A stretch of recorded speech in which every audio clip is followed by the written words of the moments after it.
Once upon a time, in the east of the faraway fairy forest, there lived a beautiful mermaid princess named Aura. She was the one who ruled this land and maintained the peace there. Not only was she enthusiastic, getting along with all creatures, but she was also kind, always ready to help people. In particular, Aura also possessed a life hair. Her hair symbolized her life and ability to heal all wounds when she sang sweet songs. However, she must not cut her hair or use her powers too much. The more times she used them, the weaker Aura was. Moreover, the older she got, the more curious Aura became. She was curious about everything, especially the western part of the distant fairy forest, where the border was the fairy river. However, because of old rumors that the west was the place where the fierce Birdman tribe lived, mermaids like her were afraid and did not dare to cross the river. However, in Aura's mind, she was still curious and wanted to learn about that western land. During a visit to the border area, Aura suddenly saw a Birdman helping small sea creatures. It isn't written in the book that the people of the Birdman tribe are very cruel, but that man takes care of the little creatures around him so carefully. However, Aura was too focused on observing the young man to accidentally cross the border, making the alarm raised. There's an intruder! Fortunately, while Aura was panicking, the Birdman rushed to rescue her from the patrols of others. Aura was just saved by the young man when the patrol team arrived and frantically searched for her. Well, obviously I heard the alarm, but was it wrong? This guy's probably just hanging around. I'll definitely catch that guy. Waiting for the patrol to leave, the young man breathed a sigh of relief and disarmed the magic circle for Aura. Thank you for helping me out of trouble. May I ask your name? I am Dawn, Prince of the Western Forest and the flightless waste bird of the Birdman tribe. But don't be afraid, I will not harm you because I always wanted to live peacefully with the people of the East. Feeling that Dawn was a good person, Aura was actively helping Dawn to heal his wings.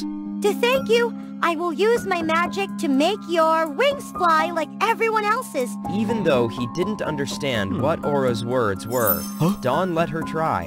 Sure enough, when her singing was heard, her hair radiated a magical light and healed Dawn's wings. Thank you for giving me this miracle. If you don't mind, can I become your friend? Of course! I'm happy with this offer. After that, Dawn and Aura became close friends and gradually fell in love with each other.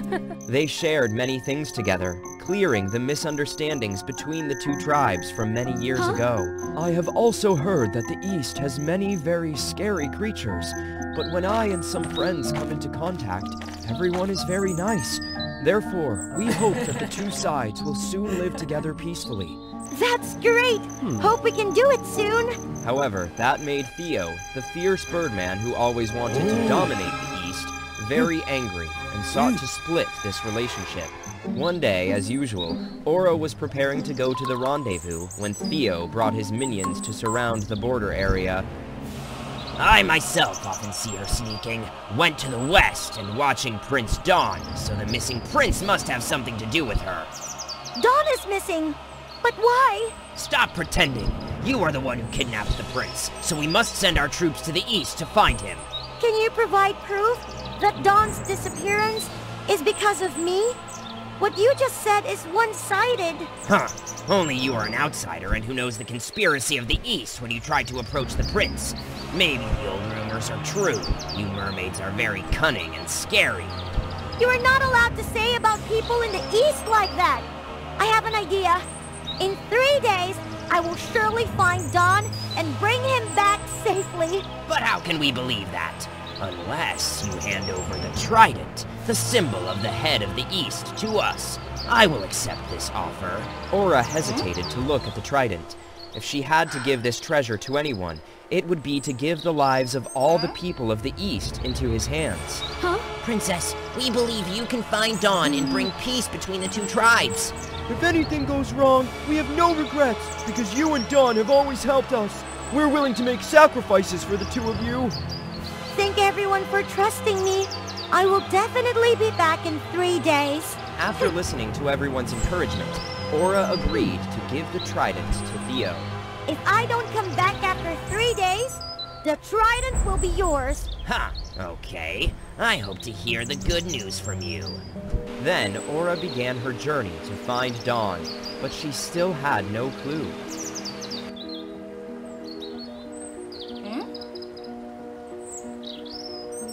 This is the last place Dawn and I used to go to, but there's still no trace of him.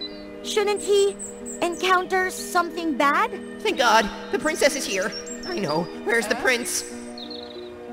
Aura heard the sound and hurried to find it. Huh? She found a small bird locked in a cage nearby. Little bird, do you know where Dawn is? But why? Why are you so sick? Turns out, it was the little bird that had witnessed Theo kidnap Dawn while he was on his way to meet Aura.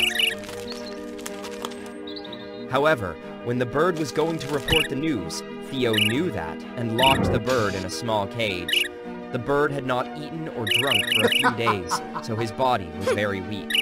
Because Aura wanted to quickly save Dawn and the people on both sides of the conflict, she immediately used the magic of her hair to save the little bird. However, after saving the bird's small life, Aura's health gradually weakened a lot. Thank you, Princess, for saving my life. The prince was imprisoned by Theo in a 1,000-year-old tree. We just need to go down the river to reach it. Thank you, little bird. Aura tried to use her little strength left and swam to the old tree, as the little bird said. After 1 day and 1 night, she finally arrived, but the space inside was very dark, and there was no way to go.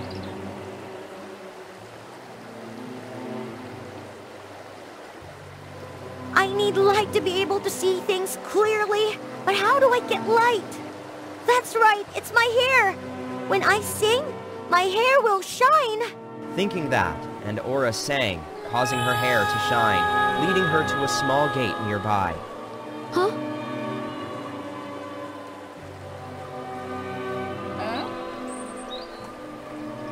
Huh?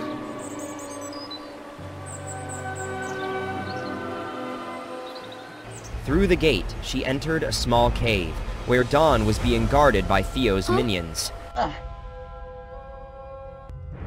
Let me go! I can't let a man like Theo, who craves power, hurt everyone to take over both the East and the West. Don't be so stubborn. The little people in the East are not worthy of our position. They can only become cowardly slaves. Huh? Huh? What? Ah! Dawn is right. Everyone has the right to be free, and no one is a slave to anyone. Aura! Aura quickly swam to Dawn to rescue him. Huh? However, a stream of magic shot toward Aura and injured her. Ha! I didn't expect Aura to come here to save you, but rest assured, I will eliminate both of you right here and make both the East and the West my slaves. Huh? I won't let you hurt anyone! Dawn was angry and flew close to Theo to fight. However, when he was about to win, Aura was captured by Theo's minions. Huh? Prince, please stop right away or I will hurt the little princess. Aura! Ah! Dawn! Aura struggled to escape and successfully retrieved Dawn's sword, but a minion hastily stopped her. At that time, the princess decided to cut her hair and quickly threw the sword at Dawn. Taking the opportunity, Dawn hastily used the power of the sword to defeat Theo. Theo collapsed and turned into a bird to flee with his minions. Aura! Are you okay? Your body is getting cold. It's because I cut my life hair. So now, my health is getting weaker. Then, quickly, use the rest of your hair to restore your health. No! You are also hurt a lot. I can't let you die for the sake of saving myself. then I agree to go with you, to be by your side forever. However, when tears of their love fell on Aura's hair, a flash of light burst from the water and restored the couple's health. Turns out, it was the unconditional sacrifice of two people's love that overcame death and gave them a chance to be together again. Finally, after many hardships, love is forever immortal and conquers death. And then we are together. Aura and Dawn looked at each other happily, and then returned to the magical river.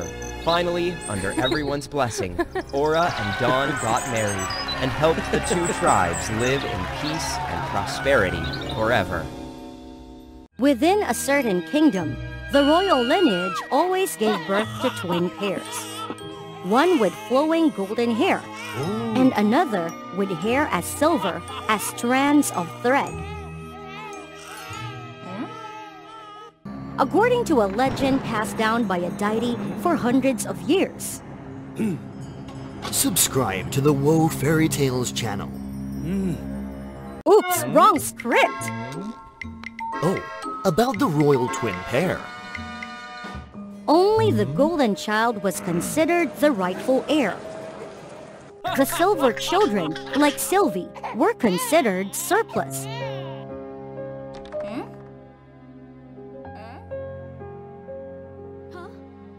Elder sister Chrysa was always treated more kindly than Sylvie. All the precious gold, a rarity, was seized to be used for the golden princess Chrysa. The silver princess wasn't treated with the same kindness. She was only allowed silver possessions. Deep within, she longed to be like her elder sister. Chrysa loved Sylvie, but couldn't pay much attention to her due to her royal duties. As a result, the Silver Princess felt increasingly isolated. On their 18th birthday, a grand celebration was held for the royal twin pair, with Chrysa as the protagonist, of course. The Silver Princess Sylvie was merely an unnamed guest, despite sharing the same birth date with her sister. Feeling dejected and alone, Sylvie left the celebration unnoticed. She found herself in the black market area without realizing how she got there. What's that?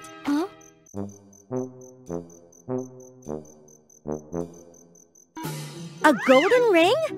Shouldn't the royal family have confiscated all the gold? In the black market, you can find anything. It's quite expensive, my dear. Sylvie emptied her pockets to buy the ring. She had long wished for a golden item.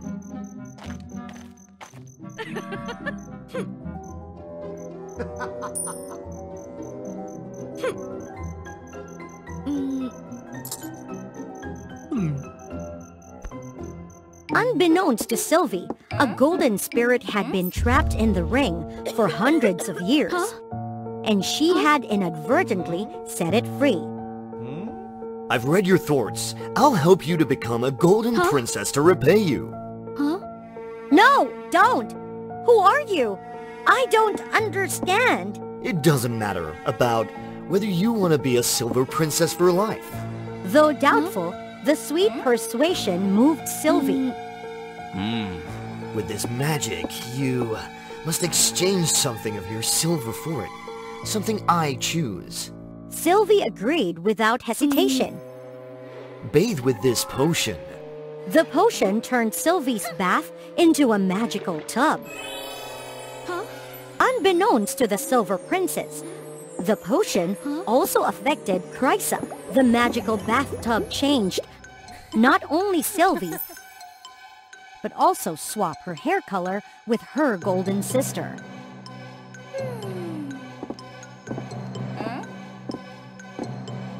Wow! Ah! The entire kingdom was shaken by this unprecedented event.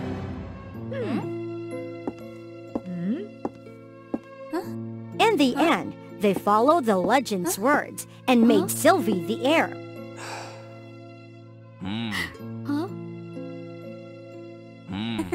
Thus, Sylvie became the golden princess she had always dreamed of.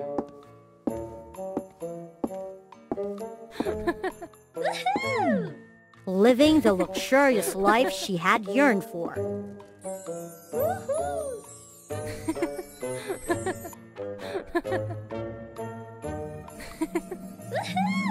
Sylvie had never been happier. Now, wherever she went, Sylvie drew everyone's attention. No one was indifferent as they were when she was the Silver Princess. She's so beautiful. Don't be too obvious. So, it's okay for you to be obvious, huh? But Sylvie was unaware of the heavy responsibilities a golden princess bore. Sylvie? To become an heir, Sylvie needed to learn many things, but she struggled to adapt quickly. Sylvie? Sylvie? And she was often scolded by the king. Sylvie! How can you become an heir like this? Do you know that your sister? What about my sister?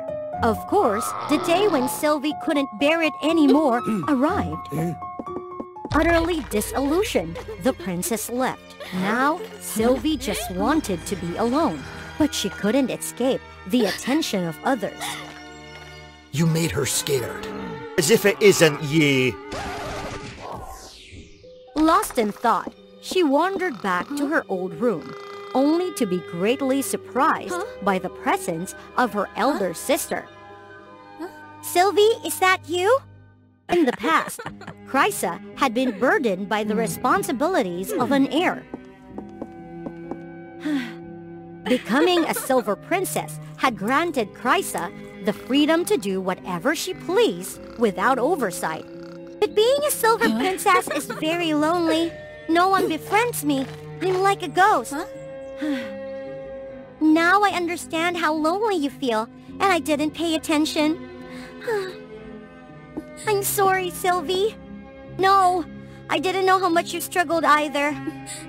Congratulations, but now it's time to fulfill the debt. The golden spirit came to collect what Sylvie had agreed upon. And what I want in return is your silver sister. What? How is that possible? It's a deal. Something of your silver and of my choosing. No! She's my sister! I won't! Don't defy the contract! The angry spirit transformed into a golden creature and pursued the sisters to demand what was owed.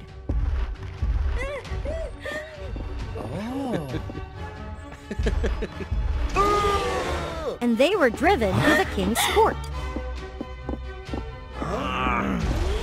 The golden creature easily overpowered any feeble resistance. Enough of this game!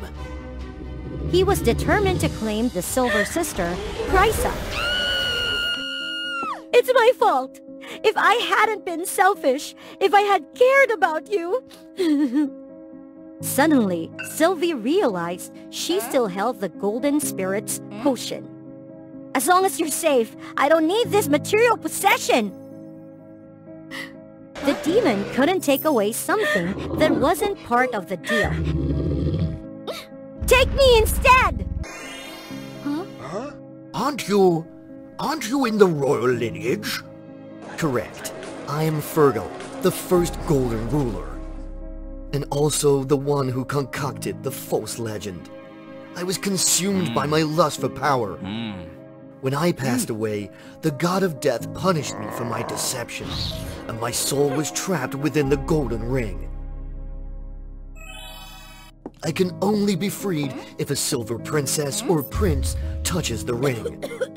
Looking into Sylvie's mind, I realized my mistake. I caused my descendants to suffer. That's why I orchestrated this play, so that you two could understand each other. Huh? So, the prophecy was a lie! Huh? I apologize. Because of it, I made you suffer. I never understood you. The golden spirit redeemed his mistake and was able to transcend. The external appearance no longer mattered. There was no longer a golden princess or a silver princess. And Sylvie finally found what truly made her happy. Deep within the ancient forest, where trees stood tall and mighty, and the animals had migrated to other lands, there existed a peculiar creature, a hybrid between a human and a snake. She was the snake goddess Medea. Her beauty enchanted anyone who gazed upon her, leaving them utterly mesmerized. To maintain her allure, Medea had to draw the souls of young men who fell into her trap. I will willingly offer my art to you! At that moment, Medea would drain their souls entirely, making her look ever youthful and beautiful. Until one day, as Medea was seeking her prey. Oh, stay away! Medea noticed the young man being attacked by a venomous snake. This will surely be a tasty morsel. As she approached, the snake immediately slithered away. Thank you for saving me. I'm Liam. You are quite handsome. Where are you headed? Liam explained that he was exploring with his half-brother Ricky, who got separated suddenly.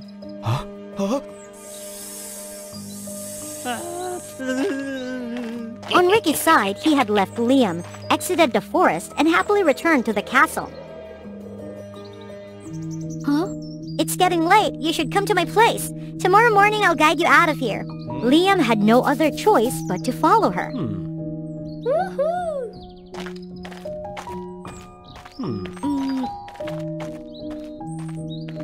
Upon reaching her cave,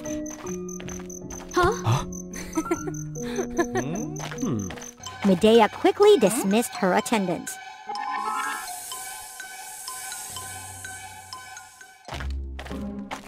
Welcome in!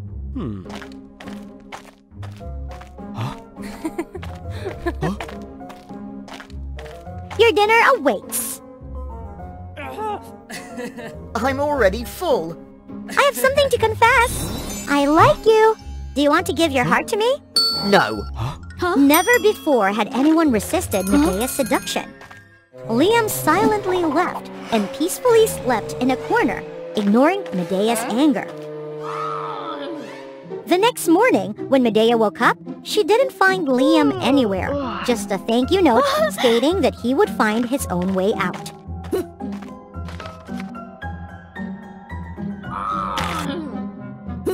Medea rushed outside and found Liam's footprints. She immediately followed them. She kept walking and walking until it was dark, and she saw a vast castle ahead. Here you are! You can't escape now, Liam! As Medea sneaked into the castle's gate, she was discovered by 2 guards. She quickly subdued them.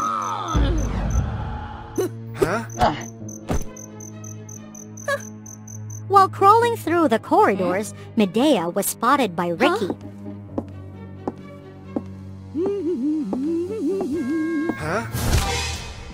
Who's there? Stop! Medea ran and reached a dead end, transforming back into a human. Ricky angrily drew his sword to attack Medea. Stop! She's a friend, not a thief. Let's go. First I saved you, now you saved me. A fair deal. Why are you here? The forest I lived in was threatened by evildoers, so I had to find a hiding place. And coincidentally, I found myself here. Little did I know it was your castle. Moved by Medea's circumstances, Liam agreed to let her stay and led her to an extremely tidy and neat room with beautiful clothes. Does nobody use this room? This room belonged to a girl who is important to me, but she's no longer with us. Liam's mystery intrigued Medea even more, fueling her determination to steal his heart. Every day, Medea followed Liam, attempting to seduce him, but Liam remained unaffected.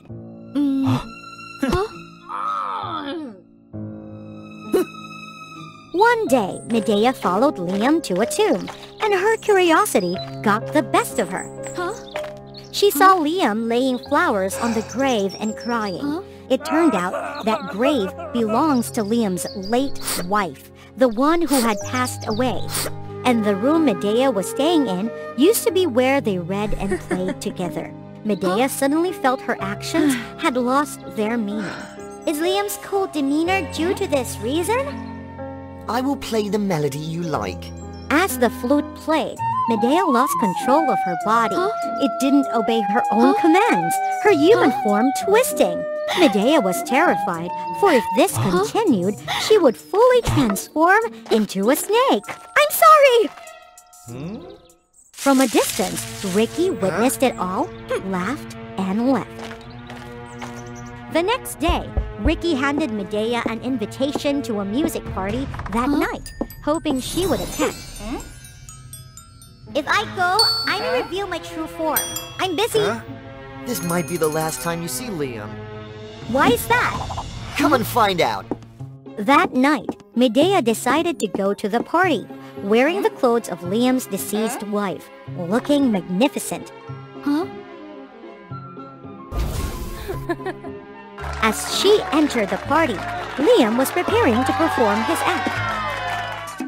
The sound of the flute and the accompanying music captivated Medea, and she couldn't help but start dancing.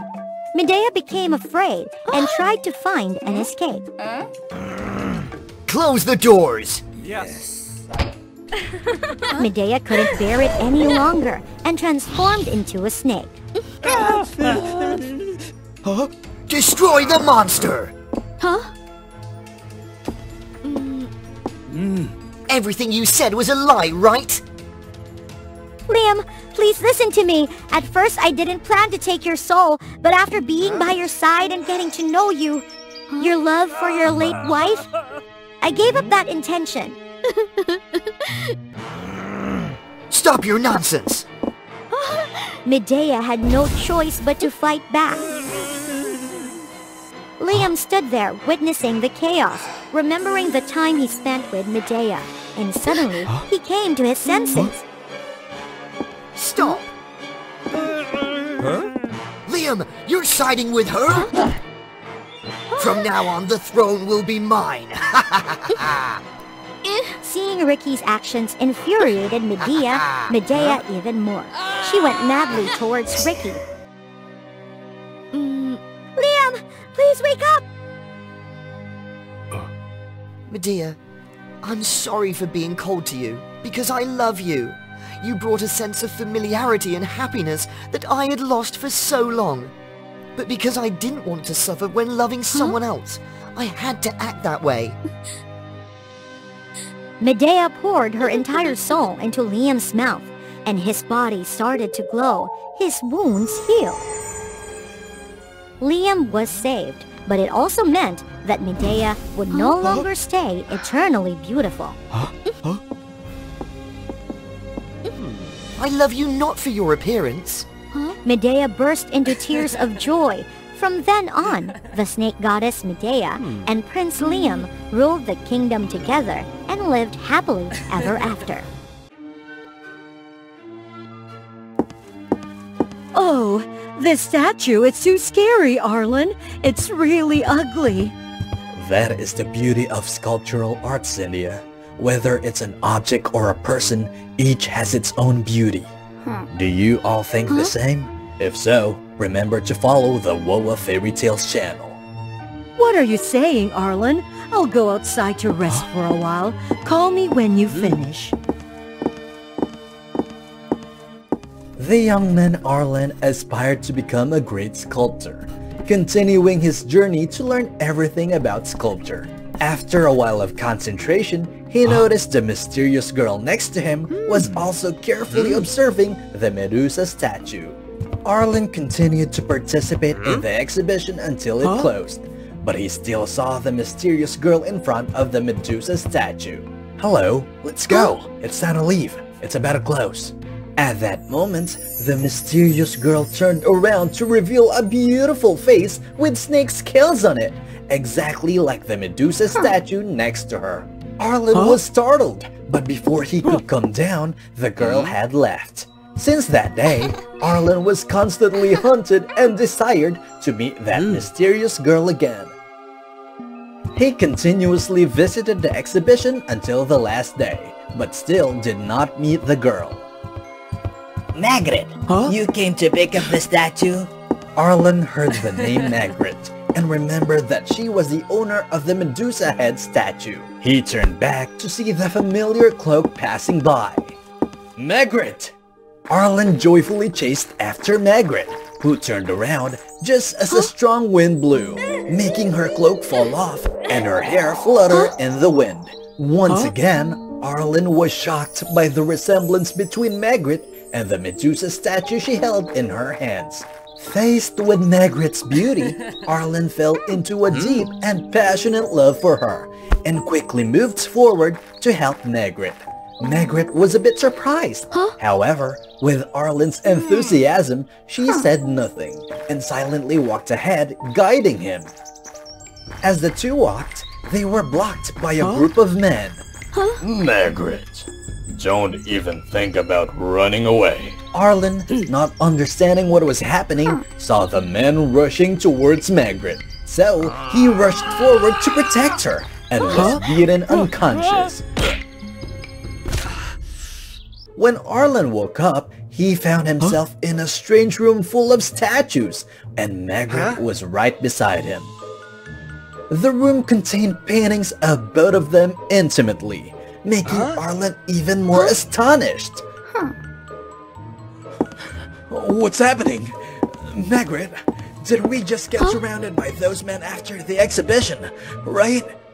Arlen, that happened a long time ago. Did you just wake up from a dream? Once Arlen come down, he remembered the past, and they had escaped the gang after the exhibition, continuing to develop their beautiful relationship. Although Margaret was a stunning beauty to Arlen, people kept away from her because of the snake scales, making her look different. So, Margaret lived a secluded life, avoiding contact with others. Up until that moment, she had lived alone and self-sufficiently with the money she earned from the sculptures her mother left. The sculptures left by Margaret's mother were incredibly sharp, making Arlen eager to study the models and providing a reason to visit the beautiful Margaret. Therefore, Arlen often went to Margaret's house to practice diligently, quickly progressing in each line, creating many lovely artworks. He even had a piece display that many people admired. The reputation of the young and talented sculptor Arlen became more widely known. In those moments, Margaret could only silently support Arlen.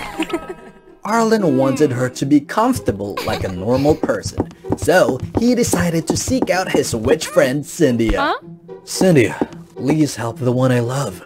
Her face has these snake scales. Do you have any way to make them disappear? Cynthia had secretly liked Arlen for a long time, so she felt annoyed and jealous when she found out he had a girlfriend. Fine, Arlen, but be careful. I heard that the descendants of Medusa are hiding after Medusa's head was chopped off. Who knows? Margaret might be the descendant of Medusa. Don't talk nonsense. Call me when you finish making the potion. Cynthia quickly prepared the potion and gave it to Arlen. Overjoyed, he quickly returned to find Margaret everywhere, but couldn't find her. At that moment, Arlen heard a loud scream outside and rushed to see. Arlen quickly ran out and saw that Cynthia had followed him and discovered a secret underground chamber. Both went down and saw many statues of terrified people. What shocked Arlen was that the men who had attacked him and Margaret the day before were also there. These statues are too realistic, like people were turned into stone. What are you two doing? Huh? It's you! You are the descendant of Medusa! Faced with Cynthia's proclamation, Arlen expected that Margaret would object, but she stood there as if she had just been discovered with a horrible secret. It turned out that Margaret was indeed the daughter with the bloodline of Medusa. The statues below were the victims she had turned to stone. The revealed truth made Arlen angry, feeling deceived, so he left. Margaret tried to stop him, but because she couldn't control her emotions, a part of Arlen's hand turned to stone. Cynthia cunningly quickly threw a poisonous concoction she had prepared onto Margaret, turning her hair into terrifying stone snakes. This monstrous form of Margaret horrified Arlen, causing him to run away and leave his beloved one desperate in the dark chamber. Margaret, rejected by her loved one and becoming ugly, no longer cared about everything around her. But Cynthia did not let her alone. She spread the news everywhere that Margaret was the descendant of Medusa, causing the villagers to be frightened and worried, attacking Margaret's residence every day. Arlen, witnessing the angry crowd, still felt pity for his beloved, so he stood up to stop everyone. But beyond expectations, the villagers attacked Arlen as well. Arlen is protecting Medusa's daughter. His artworks are undoubtedly created by that descendant who turned him into stone. Seeing Arlen being tortured, Margaret also felt heartbroken and ran out, using her terrifying appearance to threaten the villagers. Monster! You made Arlen unable to sculpt, and now you've caused trouble for him. Everyone, don't be afraid. She can only turn others into stone by touching them. Hearing this, the villagers continued to attack Margaret, not giving her a way to retreat. But once again, Arlen appeared to protect her, pushing back and preventing people from approaching her. Alone, Arlen couldn't stop the angry crowd, making him unable to resist any longer. The pain of Arlen reached its peak, escalating Margaret's anger. She controlled the stone snakes to pull people away from Arlen. Only when Arlen was rescued did Margaret realize that she had caused a great tragedy. Everyone she touched had turned into stone.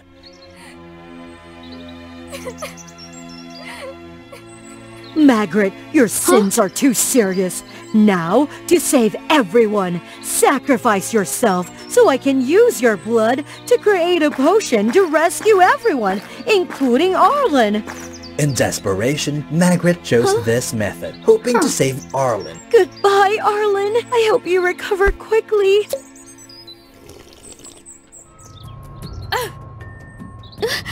The moment Margaret bid farewell to Arlen, witnessed everything. However, Margaret did not pass away. She lay motionless, seeing Cynthia stand up and laugh maliciously. As it turned out, she didn't need to sacrifice her life. The venom from the snakes on her head was enough. Taking advantage of Cynthia's neglect, Margaret, in anger, tried to grab her and with her last strength, turned her into a stone statue. Arlen quickly caught Margaret, receiving the vial of venom that Cynthia had just taken. Arlen, use my venom to save everyone. Thank you for everything. Margaret, please wake up! After that, Arlen sought out Cynthia's master to have him prepare an antidote for the curse. All the statues returned to normal, except for Cynthia, who was punished by her master for her wickedness. The story of Margaret's sacrifice spread, dispelling the rumors about her and Arlen. Then, Arlen could live a normal life again, but it felt emptier without Margaret. The fearsome monsters emerged from a magical egg and rushed towards a young girl. Who is this girl? Can she escape the clutches of the hungry demons? Let's follow WOA Fairy Tales to find out. Sandra is a remarkable descendant of the Time Tribe. She possessed powers that others had to cultivate for many years. Thus, at the age of 18, Sandra ascended as the successor to the gods. Her hasty decision, however, brought about a great catastrophe. Eager to witness a rare meteor shower, Sandra recklessly created a time loop. Oops, I'm late again. Just one more time. This upheaval turned the universe upside down, and the citizens' hunger persisted, and the malevolent demons continued to harm innocent people. Nonsense. How dare you do this? To punish Sandra, the supreme goddess Hera decided to trap her inside a book and force her to live through the same story 1,000 times, ensuring a happy ending with good triumphing over evil. Wait, one story? 1,000 times? Can I return to reality occasionally? No way. You can't use the power of the time gods freely without fulfilling your task. If you open a time rift on your own, you'll be trapped in this book forever.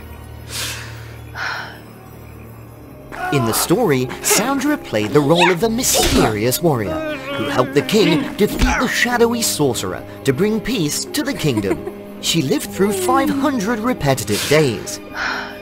As the 999th repetition of the siege approached, Sandra grew tired of the endless cycle. Luckily, I completed 999 rounds. Only one more loop and I'll be free. the final loop began officially. With the experience from previous cycles, Sandra quickly discovered the hiding place of the shadowy sorcerer. However, he appeared slightly different in the last repetition. I told you, I'm not a sorcerer. Oh really? You're also quite handsome. So who are you then? I am Tristan, a disciple of the goddess Hera, who had come here to capture the demon king Brian. The dark sorcerer Tristan explained to Sandra that he had traveled into the book to capture a wicked individual who possessed the dangerous monster egg. Upon arriving in this world, he witnessed the sorcerer's evil deeds. Little did they know that kind act would lead him to assume an unexpected role. Please believe me, time goddess Sandra.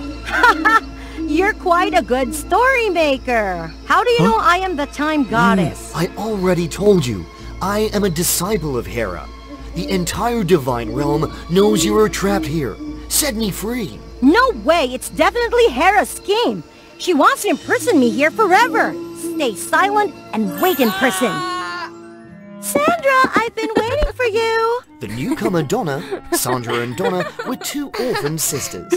Even though Donna was just a character in the story, her endearing nature made Sandra deeply fond of her. I've been chosen to join the elite squad of the king. Hurry and fulfill your promise. Give me your bracelet. Sandra handed the bracelet to Donna, knowing this would be their final conversation. After today, the time rift would return her to reality. However, in the days that followed, Sandra saw no sign of the time rift opening. While the story continued with Donna entering the palace. Time passed by. A whole month had passed. When Sandra walked down a path, she made a startling discovery. Donna's bracelet? How did it end up in that person's hand? Concerned, she stealthily mingled among the crowd. The king was welcoming new recruits with a grand banquet.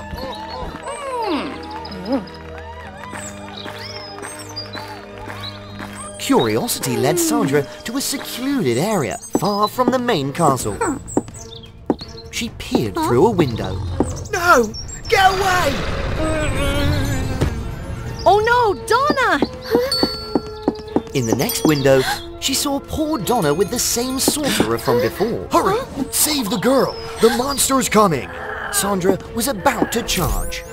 But what if Hera discovers me using magic recklessly? She would have a reason to keep me in prison. Back off, you creepy creature! Sandra, save me! How dare you bully my little sister? Sandra, I'm so scared! Swiftly, the monster shattered the time-freezing spell and charged toward them. Give me a hand! What is it? It's Brian's pet who can absorb people's fears. But where's the king? Why are they allowed to do this in the castle? Brian has taken the king's place. Now, the king is the demon I've been searching for. It turned out that Brian had harmed the king, usurped from the throne, and called the people to the palace under the guise of selecting elite soldiers. He used the three-headed monster to collect their fears and grow the dangerous monster egg. That's the monster's egg? Once he hatches, thousands of monsters will be unleashed. Moreover, Brian will gain immensely powerful magic. The tables have turned. To escape from this book, you must capture Brian. Don't even dream about it! If it weren't for Tristan and Brian's appearance, Sandra would have easily gotten out of this book. She wouldn't have gotten involved in this trouble. Sandra, many others are still trapped. Please help them. Donna, worry about yourself first! Deal with Brian yourself. I will have a word with the goddess Hera. Lost in her anger, she failed to notice the danger approaching. Sandra! Donna! Oh, Donna! Save everyone! Promise me! Greetings, esteemed guests. As it turned out, earlier at the main palace, Brian had discovered something peculiar. And the three-headed monster had been kept in the dungeon for a while, but the monster egg had shown no sign of cracking. Thus, he went down to check on it. Oh my dear, I had to expend so much energy to revive it from the egg. No worries. If I know this old, worn-out book contains a deity, there's no need to bother collecting the tiny drops of fear from the common folks. You wicked fiend! I'll seize the fears of whichever time goddess you're in love with.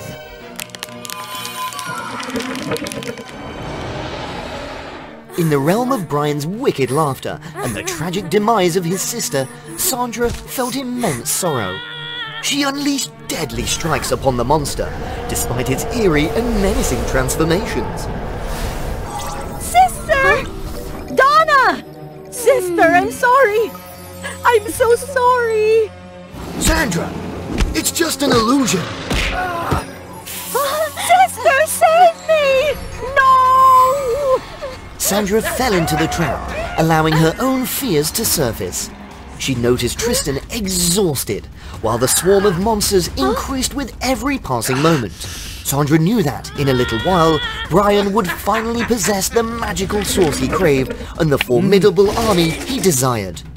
Sandra faced a difficult decision.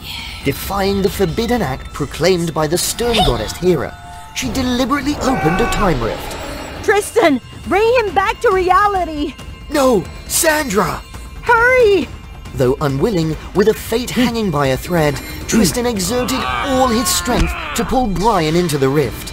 Simultaneously, the egg hatched, revealing the coveted power Brian had sought, and a swarm of demons emerged. While Brian faced his punishment and the magical source decimated over half of the monstrous army, Sandra was left confined within the pages of the book forever, as she had committed a grave offense. Wow, the goddess of action remains steadfast. Why are you here? I've come to escort you out. As it turned out, the goddess Hera had pardoned Sandra for her instrumental role in capturing the demon lord Brian. But many of the creatures from the eggs remain undefeated. They've already been taken care of. Brian himself remained behind to deal with the horde of creatures he had unleashed. Can we believe him? Fear not. Look! To ensure Brian did not resort to mischief, the goddess Hera had dispatched a supervisor, none other than Donna, the kind-hearted girl who had been resurrected, though she lost her past memories.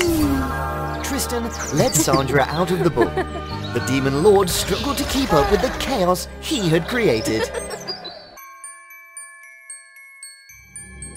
Stop that prank immediately.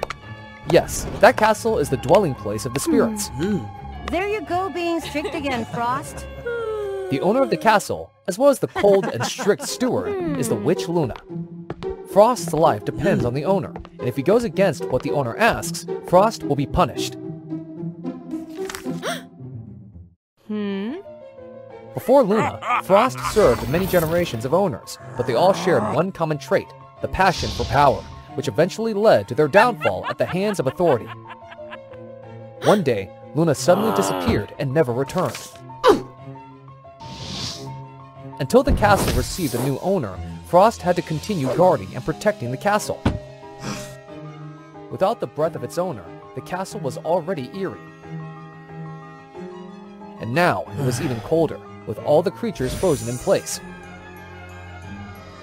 Then, one day, with his sharp ears, Frost heard the incessant crying of a child. The crying was getting louder, and Frost couldn't bear it.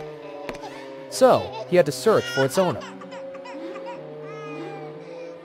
You unlucky child. You must be the one that villagers sacrificed to the demon. Humans are so selfish. Stop crying! Do you believe I will... Faced with the innocent and cute smile of the child, even though Frost had threatened her, his icy heart was touched, and he sighed and brought the child back to the castle. As soon as the baby let out a crisp laugh, the castle was infused with vitality, and all the creatures woke up and accepted the child as their new owner. And so, after a very long time, Frost had a new owner. He gave her a grand and powerful name, Scarlet. Scarlet grew more mischievous and cunning as she got older. She was always curious about her identity and the appearance of the steward by her side at all times.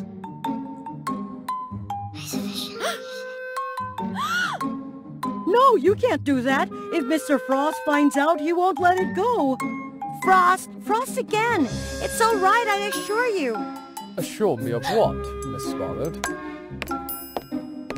I assure you that today I will read my books diligently without playing or fooling around.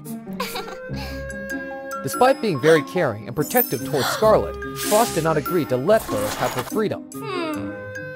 Give up that plan, miss. You can't escape from here.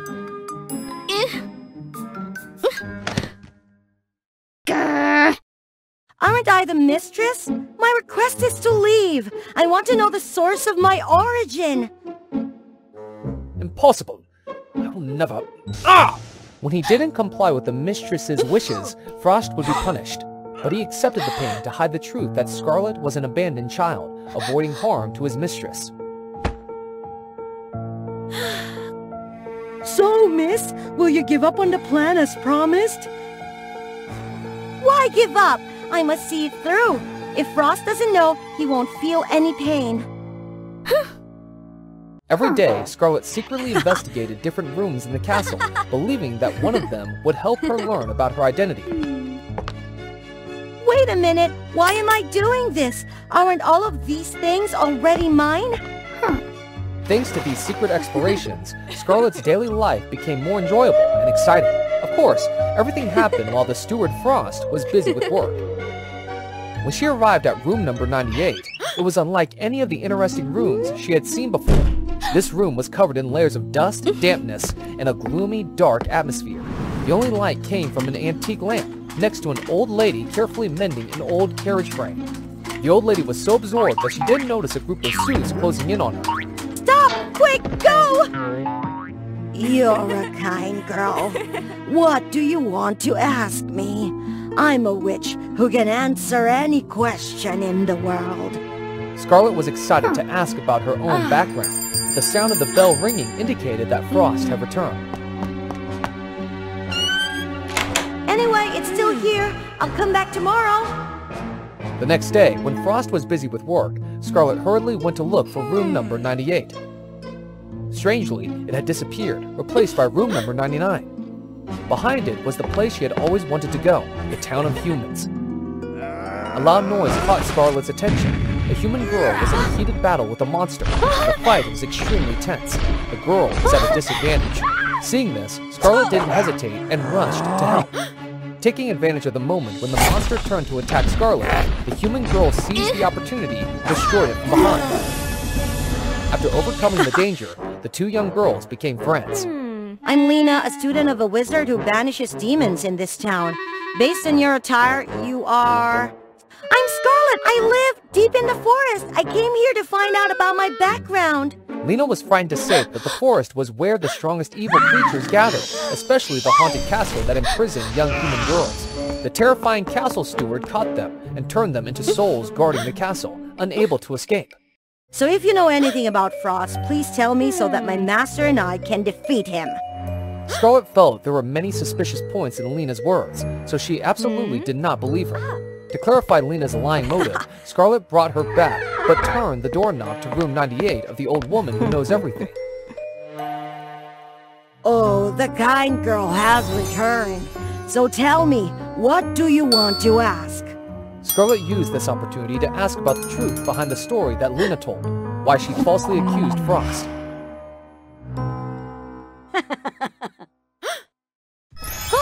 The story goes that the witch Luna, the former owner of the castle, had a sister named Lena. As Luna did well, she became the owner of the wealthy and dark castle, while Lena, with her bad nature, lived in poverty. She was not content, so she trained in dark magic day and night to defeat Luna, taking everything from her sister. The day finally came when she defeated her sister, stole her face, and pretended to be her to gain the castle's power. Luna's soul escaped without Lena's knowledge. The haunted castle was always hidden, and since she didn't have the real owner's soul, she couldn't find her way. Up until today, she met Scarlet, who decided to take advantage of her to return to the haunted castle.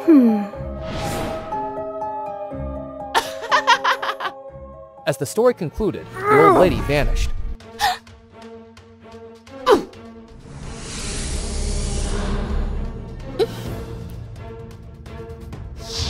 Oh, listen to this imposter! I'm not easy to bully!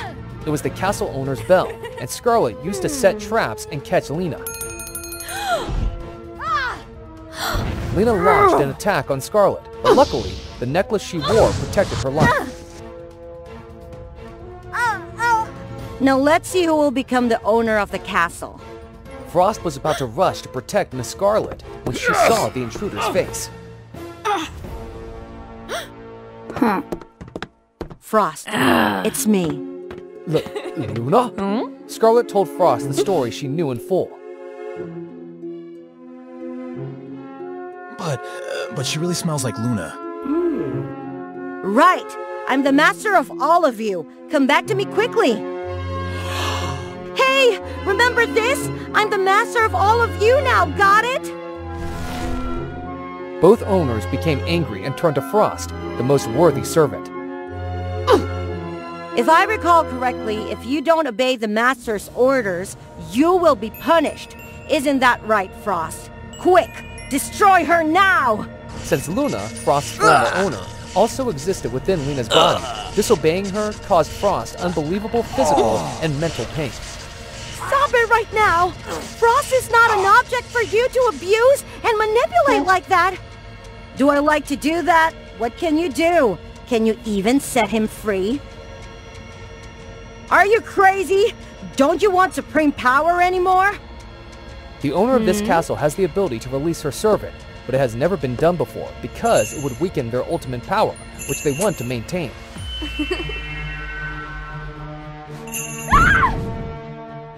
Oh, mighty and dark castle! In the name of the castle's owner, I declare that from now on, Frost will be free! He will not be subject to anyone's orders!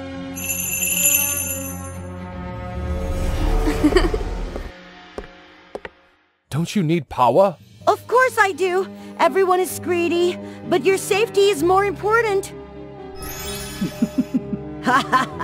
That's what we hoped for! Oh, I almost forgot! Congratulations, Prince Frost! The final curse has been lifted! As the beam of light created by the fairies swept through, it breathed life into the castle. Even the souls transformed into living beings. From weariness and gloominess, the castle suddenly lit up with a miraculous glow. What's more, Scarlet gained Luna's memories. It turned out that Luna's soul had merged with Scarlet's because she used to wear a necklace that concealed the truth.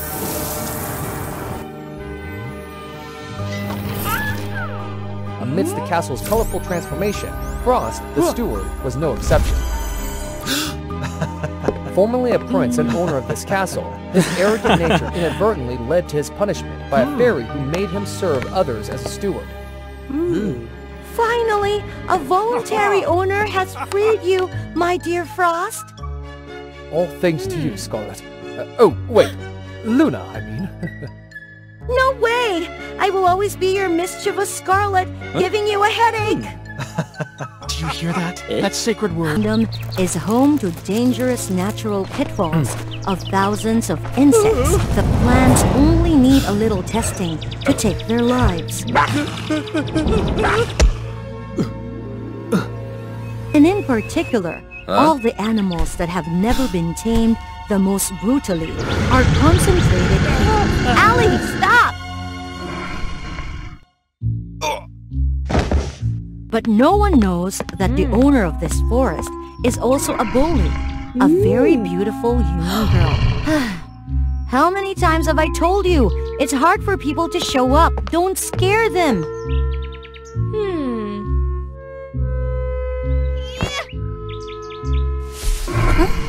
Come on, take responsibility for what you've done to be a good kid.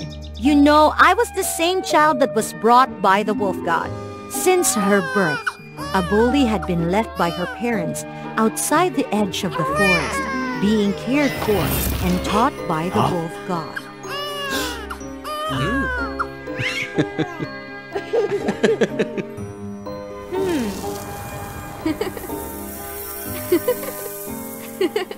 As if she was a part of it.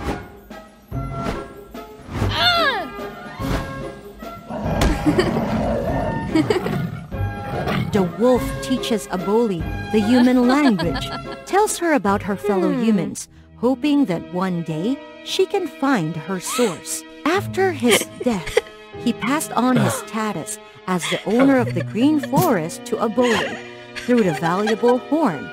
She gets it, and she gets control of the spirit of the forest. Aboli, there's only one thing. Remember, never let a wild animal fight, harm the royal family. By the grace of the former king, I have left the curse that whoever uses the power of the forest to harm the royal family will be properly punished. Therefore, I must do the same good things to deserve the position of leader. Saying she did, Aboli brought the boy back to look after him. They two spent a beautiful, joyful time together while he healed his wounds.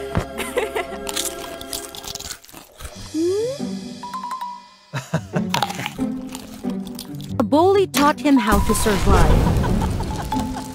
made him gradually integrate into the wild. On the contrary, he also taught Aboli how to calculate, write letters, tell stories about urban areas and luxury cities. Through his story, Aboli gradually intrigued, dreaming about the mysterious land where there were people like her.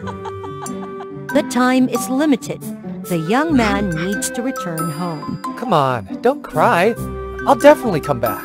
When you've solved the math I left you, I'll come back and bring you a big gift. Although she did not understand that it was love, she still knew her longing and anticipation for him very much. Is it true, Ali? Yes, well, I must reward you. When he came back, it turned out that the young man was Aiden, Prince of Dawn. He wanted to bring Aboli back to civilized life, away from the old forest where she grew up. I like you very much, but this forest needs me. I can't leave. Since the death of the wolf, the hunters have appeared. The wild beasts have been murdered. Aboli, become my wife.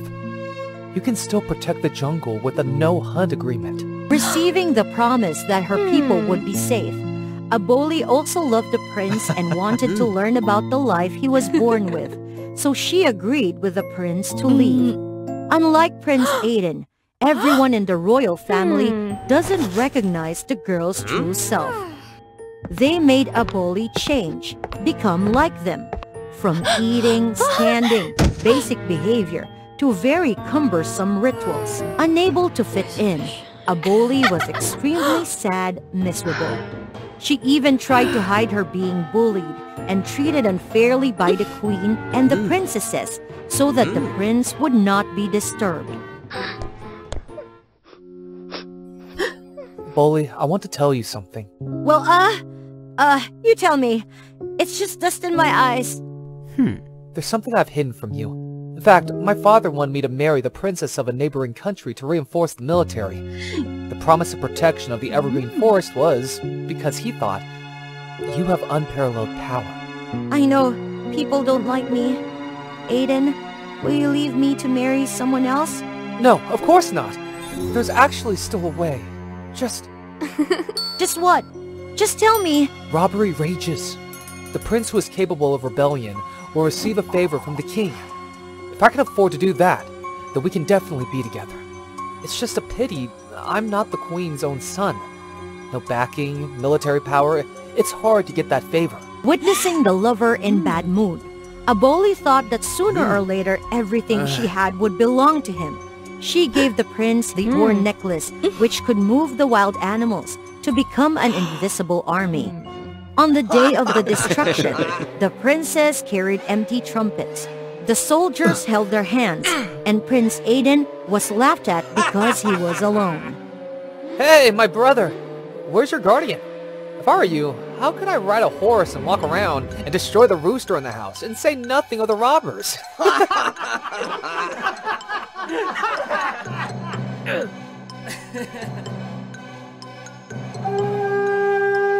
The mockery abounds on the face of Prince William as he watches the mighty herd of forest animals that Aiden has summoned. In the midst of the chaos, Aiden, instead of taking away the bandits, ordered an army to attack the rest of the princess. Then the army came to the palace to force the king to depose the queen who had murdered Aiden's mother. She was the one who hurt him and led him astray in the woods.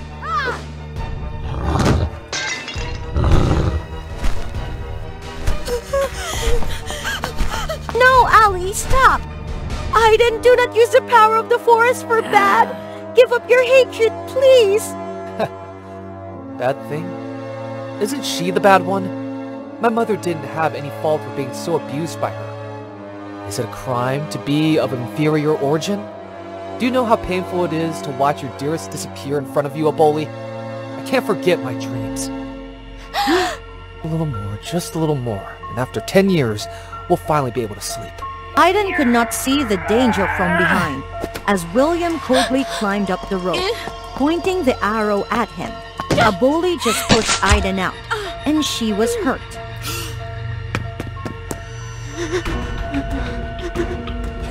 William ruthlessly came forward, picked up the horn out of a corner.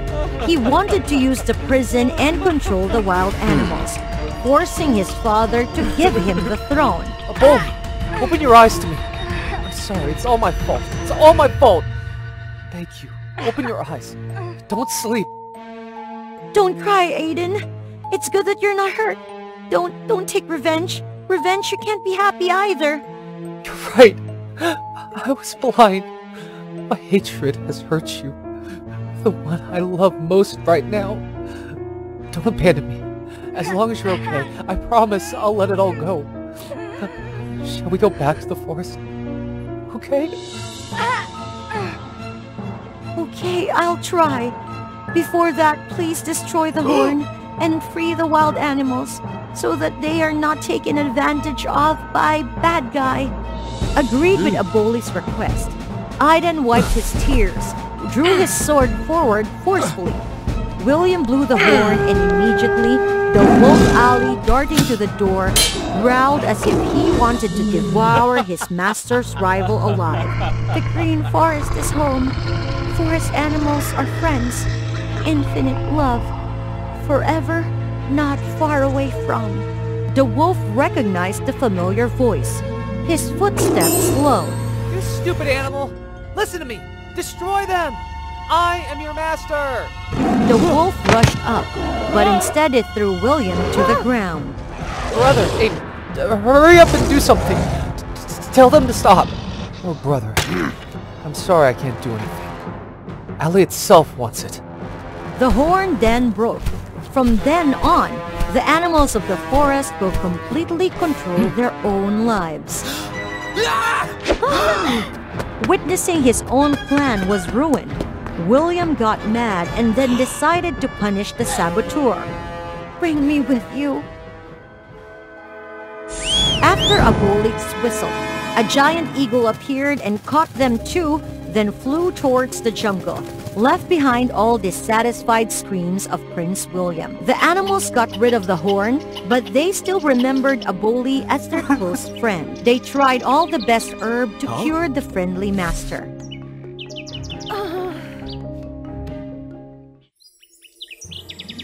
Thanks God, you're awake.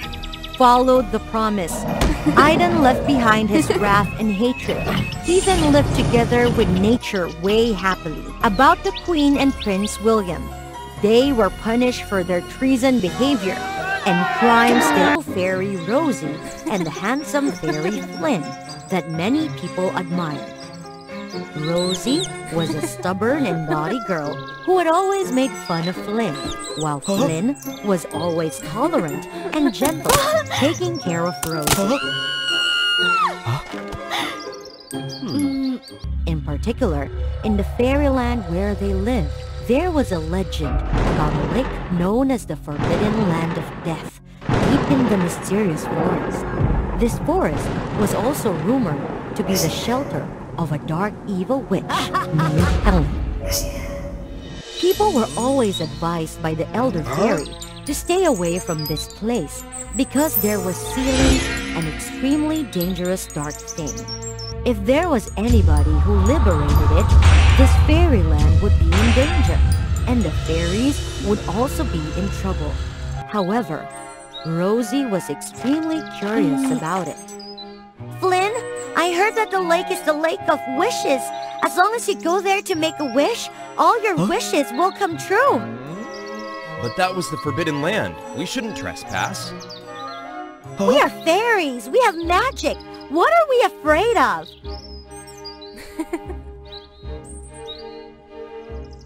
I want to go there to make a wish for our love. Then Rosie took Flynn's hand and pulled him to the door of the mysterious forest. Flynn worried and stopped Rosie. Rosie, I don't think we should disobey the Elder. What if we put everyone in danger? I only go there to make a wish. I won't cause any danger.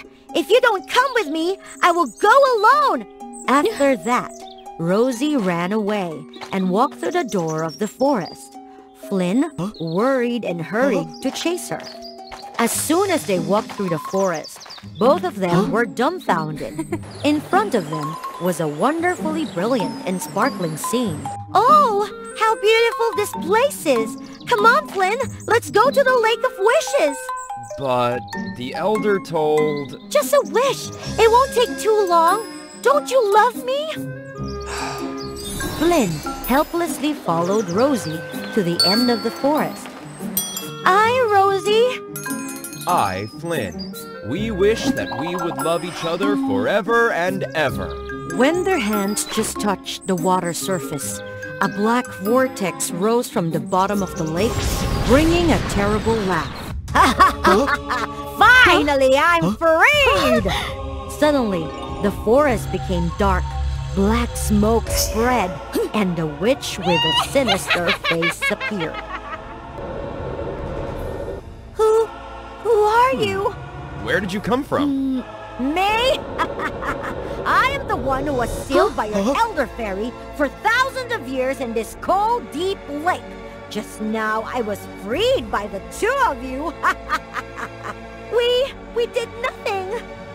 Yes, you did nothing, but your selfishness with insistence on doing what you want, Rosie, and your frustration but helplessness. Flynn is the key for me to be released. You are the legendary Dark Witch Helen? That's right, it's me. Hearing that, Flynn worriedly pulled Rosie's hand and ran away. Wanna run away? It's not that easy. Rosie angrily turned around to fight the witch.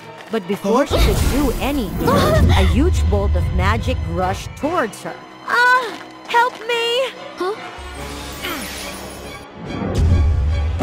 Flynn, wake up! It was my fault.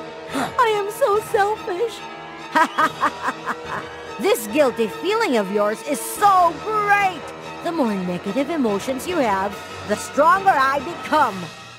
You You are so cruel! Evil is the power of strength! Remember the old days? I used to spread fear and jealousy to this fairyland, making the fairies riotous and turn to slaughter each other, which helped my strength increase enormously. I thought I would become the reigning queen here, but I never thought that your elder took everything from me and sealed me in the cold lake bottom for 1,000 years. How lonely it was. Because you deserve it! A person like you will be alone for the rest of your life! Then all of us will be trying the taste of solitude together. And it will start with you. Watch me! The witch shot magic at the two of them. But to her surprise, her magic was repelled by their love. Impossible! That is the power of love, which you can never have. That is also the thing that broke your seal. Negative emotion has no power. I tell you what power is. Yeah! After saying that, Rosie tried her best to shoot magic bolts at the witch, but her strength could not match the witch's dark power. Are you confident about your love? Then I will use Flynn to practice magic and make Flynn hate you! That hatred will make me stronger than ever. And you will have to suffer excruciating pain. Wait and see! Rosie panicked and ran to Flynn, but it was too late. The witch took him away. Flynn! Flynn! Oh, my Flynn! Rosie was extremely regretful and worried. Because of her own impulsiveness and selfishness, she had put Flynn in danger, and the safety of the fairyland was also threatened. Rosie hastily flew over to beg for the elder's help. Elder, please help me. I broke the seal and freed the evil witch Helen. She took Flynn away. What do you say? Helen is freed? I only went to the forbidden land of death to make a wish. But who would have thought about? The elder sighed, looking at Rosie's wounds, and gently used healing magic for her. Actually, Helen is my sister, but she blindly followed the dark power, using people's negative emotions to build her strength. I did not mercilessly eliminate Helen, but locked her at the bottom of the lake. Then please let me know how to find Helen and win her over to correct my mistakes. This is the power gem. It will help you defeat Helen. It will need the strength of your love and your inner strengths to activate the power of this gem. I'll definitely do it, but where should I find Helen? This is the place where Helen is hiding. Hurry to get there before Helen successfully practices magic. If not, Flynn would be extremely dangerous. Rosie bowed her head to thank the elder, and then she took the gem to rescue Flynn. At that time, in the swamp, the witch Helen was consistently transferring the power of darkness to control and change Flynn. Poor Flynn! That selfish Rosie has abandoned you and ran away. She only loves herself, always doing whatever she wants regardless of your feelings. No way! Rosie will definitely come and save me. Ha ha ha ha! You trusted her blindly. Rosie is never going here. She had found a new love. That's impossible. The love and trust in Flynn weakened and gradually turned into anger and despair, making Helen extremely happy, and her strength also increased. When Rosie overcame many difficulties to reach the end of Hera's swamp, Flynn was completely conquered by Helen. Flynn, I'm here to save you. Sorry, you're too late. Now let's see the strength of your love. Flynn, quickly destroy Rosie.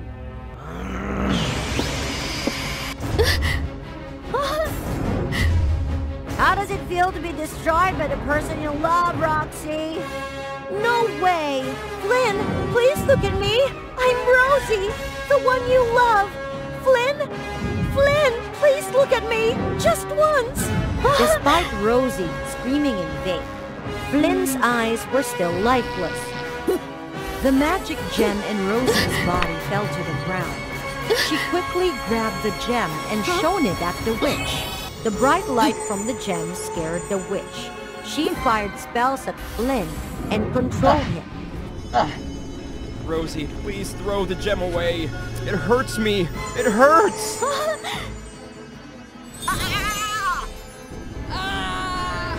What should I do, Flynn?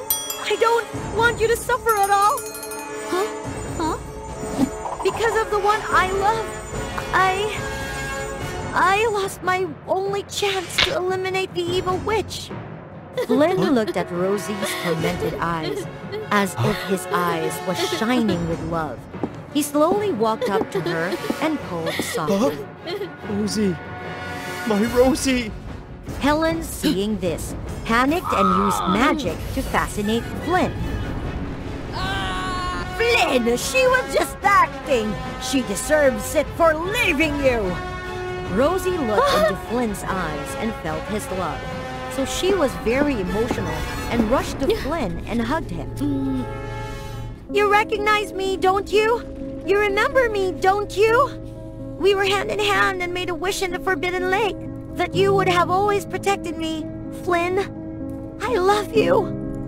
The kiss from that intense pure love awakened Flynn and freed him from the dark magic of the witch.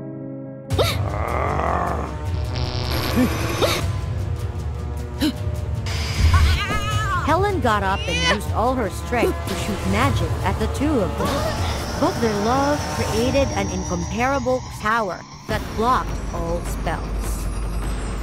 The broken gem was also healed by the power of Flynn and Rosie's love and then shone with a dazzling light that burned Helen in an instant.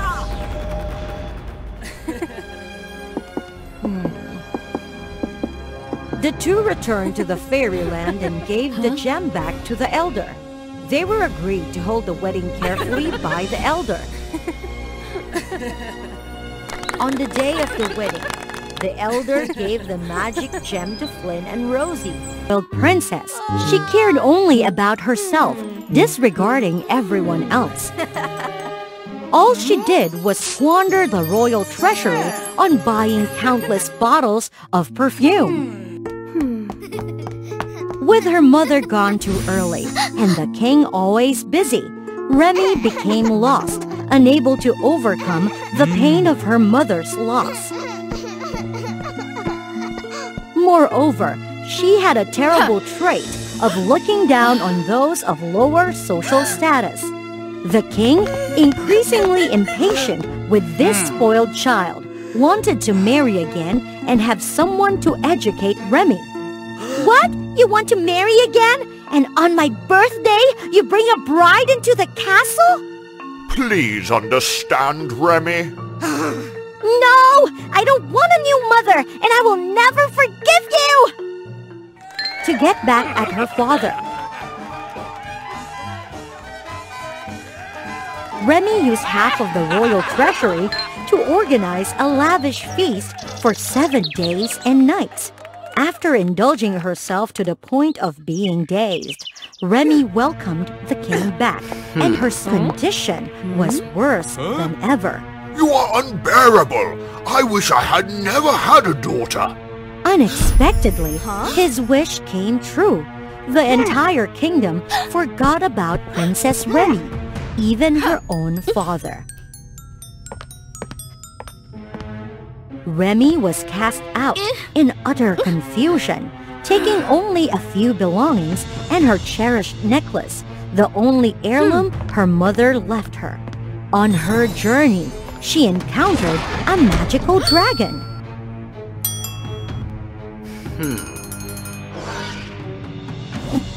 The grateful dragon followed him back secretly, wanting to fulfill the king's wish in return. It's all because of you! Quickly, break the curse for me!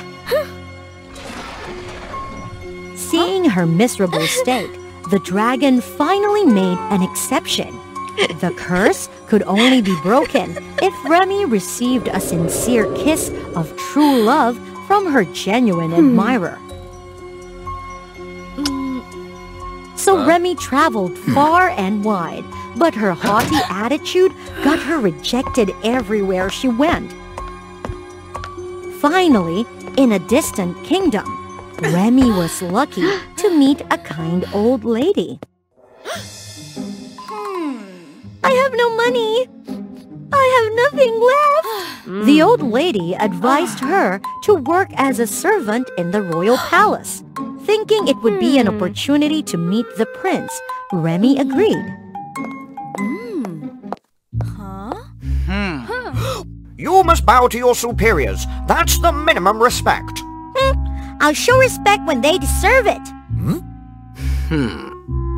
The haughty princess was punished by grooming the horses.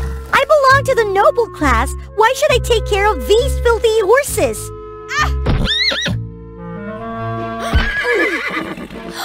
Are you okay? Hey, be careful next time. His gentle concern made Remy's heart flutter. She was certain she would get a kiss from him.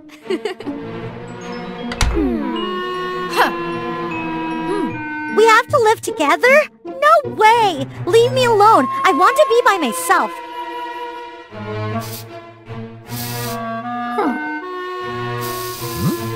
Hey, you shouldn't make noise. You'll wake up the head steward. As he predicted, the head housekeeper appeared, and of course Remy was punished by cleaning the baths. Unexpectedly, Milo came to her rescue and helped her complete the task. I used to be a rich master, but my family went bankrupt, so I became a servant in the palace. You understand how I feel? Yes, you'll get used to it eventually.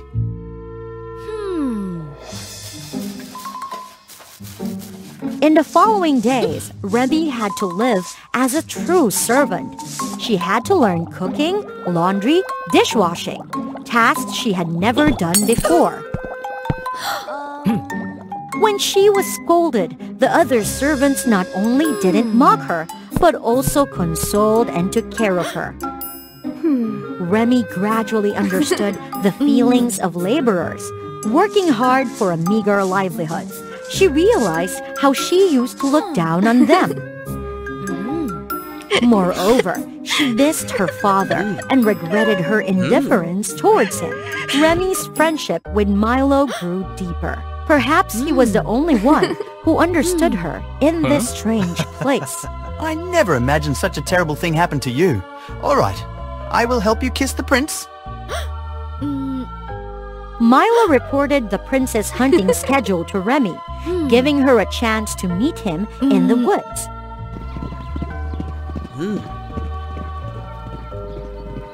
The cunning princess tried all means to get the prince's attention.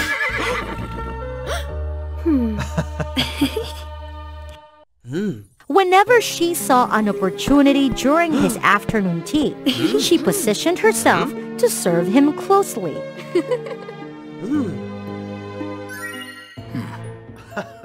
During this time, despite being happy in her plan to court the prince, Remy couldn't help but be alarmed by the news of the disappearance of young girls in the kingdom.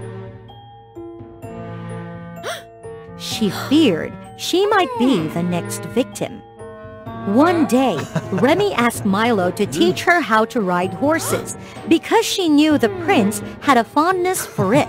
Ah! This horse is so rotten. I don't like it at all.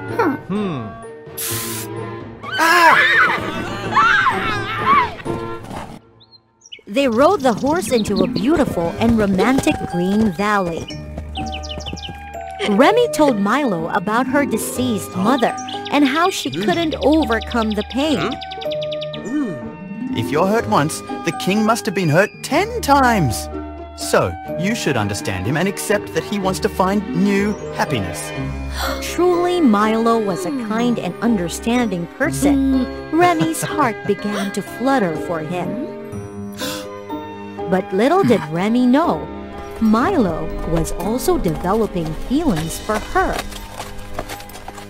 One day, Milo accidentally saw the prince leading a girl into the royal dungeon.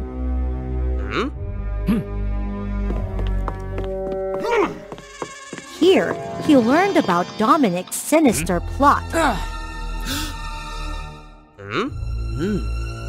It turned out that from the beginning, everything was part of Dominic's scheme.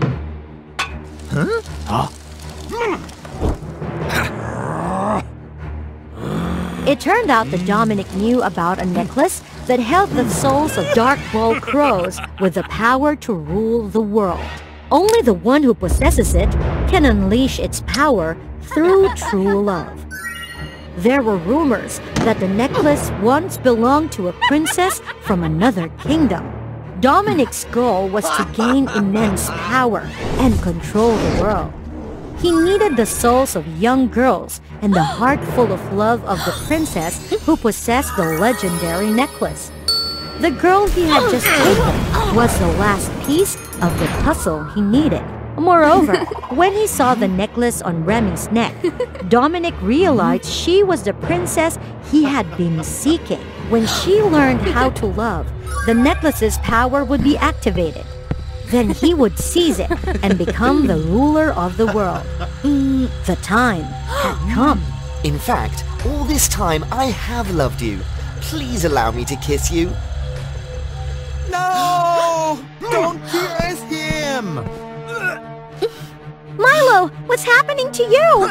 Milo used all his strength to free himself and rescue Remy before it was too late. Milo had confessed everything to Remy.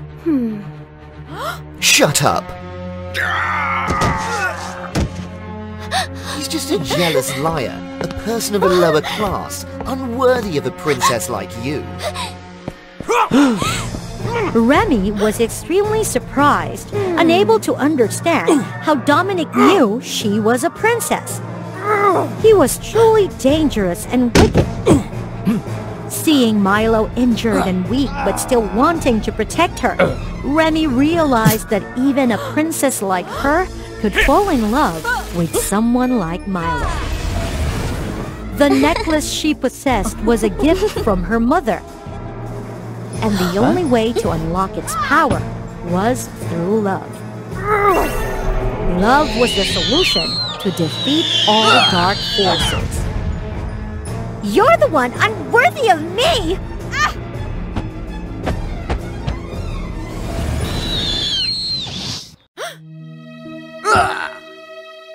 After the crazy events, Remy decided to stay by Milo's side. She also accepted that she might never return to being a princess. Unexpectedly, a magical kiss brought forth a miraculous spell. The curse made everyone forget about Remy, but it did not take away her princess status.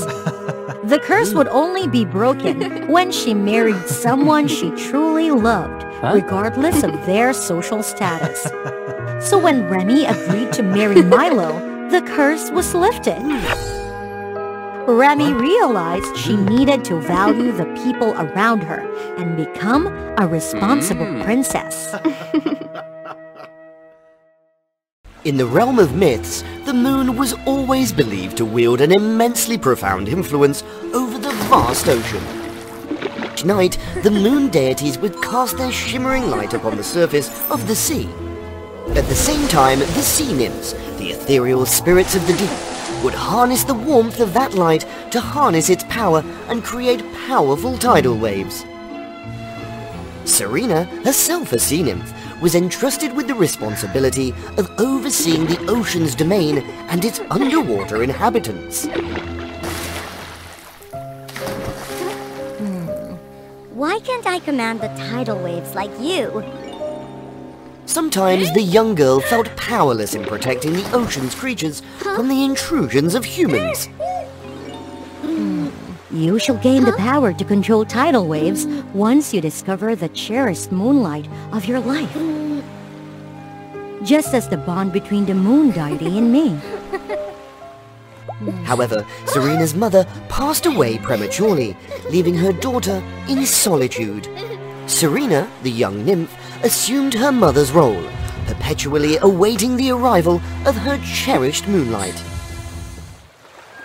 And finally, that long-awaited day arrived. great sea nymph? A moon guardian. Huh? Indeed, I am destined to become a moon guardian once my mother's reign concludes, and so she sent me here to befriend you. Come on, take me for a spin. I'm not much of a swimmer, you know. However, Serena found herself overwhelmed by Pandora's excessive friendliness. Why is my soulmate so naive? I don't really like it. But Pandora persisted undeterred. Every day she went down to the sea to play with Serena. She even assisted Serena in rescuing mermaids from the clutches of a marauding pirate ship.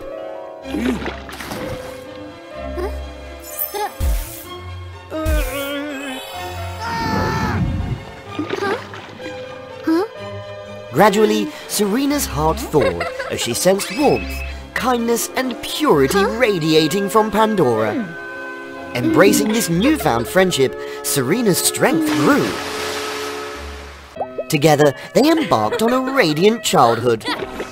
This profound connection elevated Serena into the mightiest of sea nymphs, her water-controlling magic even surpassing that of her mother. My strength emanates from this moon scepter. Hey, care to join me on a jaunt to the moon? In unison, they channeled their power, conjuring a colossal ice staircase that led directly to the moon. This marks my inaugural journey to the moon.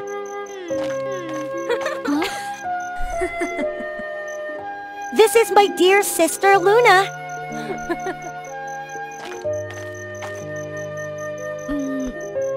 The trio reveled in the resplendent moonlight city. Yet, this was also when Serena discovered the arranged engagement between Pandora and the Sun Prince Jason. The union of the moon deity and the Sun Prince was an obligatory tradition handed down through generations.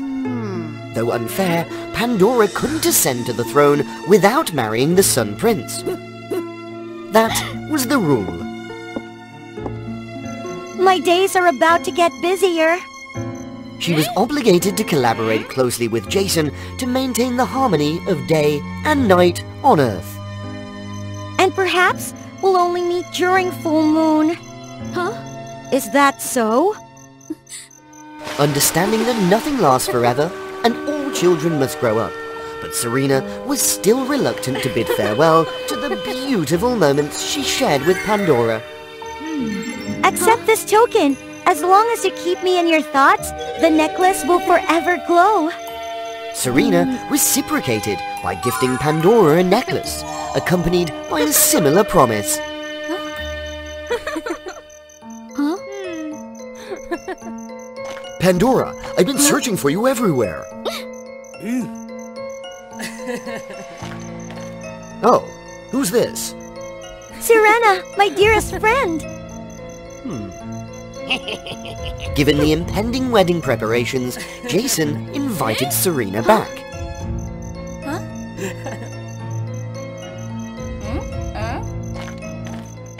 Serena, restive, feared the end of enchanting times.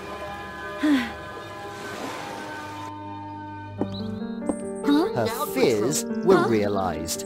Jason was a bad person with his overbearing nature. Since his arrival, the encounters between Pandora and Serena became infrequent. Whenever they met, he was always tagging along.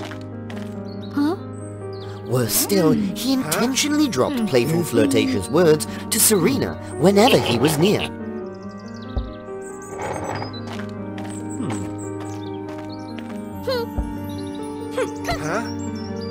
And there was a strange aspect to this. He was oddly fixated on Pandora's moon scepter.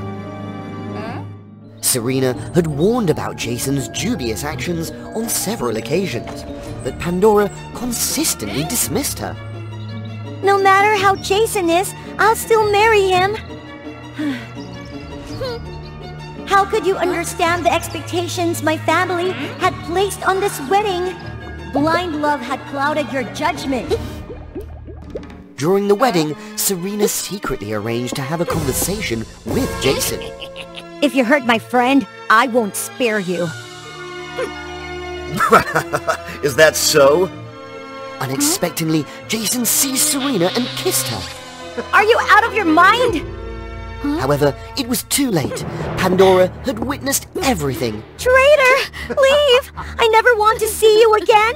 Despite Serena's explanations, Pandora refused to listen. Turned out, this was Jason's scheme to drive a wedge between the two friends. Upon returning to the sea, Serena could no longer feel the tether between her and Pandora. And without that connection, the ocean's ethereal spirit would lose her might in the frigid loneliness. She envisioned a future where they might never cross paths again. She strove to rise, but creating a tidal wave was beyond her reach. As a result, she became encased in ice. I'll miss you forever. As for Pandora, after the wedding ceremony, Jason began to change his attitude. From this moment forth, the moon scepter is mine. Jason desired absolute control over both day and night in the mortal realm. He aimed to eradicate the Moon Kingdom, so that nothing could illuminate the human world during the night, and the sun would seize dominion over everything. Was everything a trap? How dreadful! Regret overwhelmed Pandora. Her ambition to become queen had led her to marry someone as vile as Jason. Her intention had been to gain authority and gradually reform the antiquated marriage tradition between the moon and the sun. It's over. I've ensnared your fellow deities. No one can aid you now. What is this? Terrified that Serena might have faced misfortune, Pandora temporarily subdued Jason and plunged into the sea. No, Serena! It's all my fault! Their profound connection melted Serena's icy heart. The frost covering her form gradually dissipated, revealing her original splendid sea nymph appearance. Misunderstandings were vanquished. You bring naught but trouble. I shall crush you and forever hold Pandora captive. Forever! I shan't allow you to do whatever you want. No! Be careful, Serena!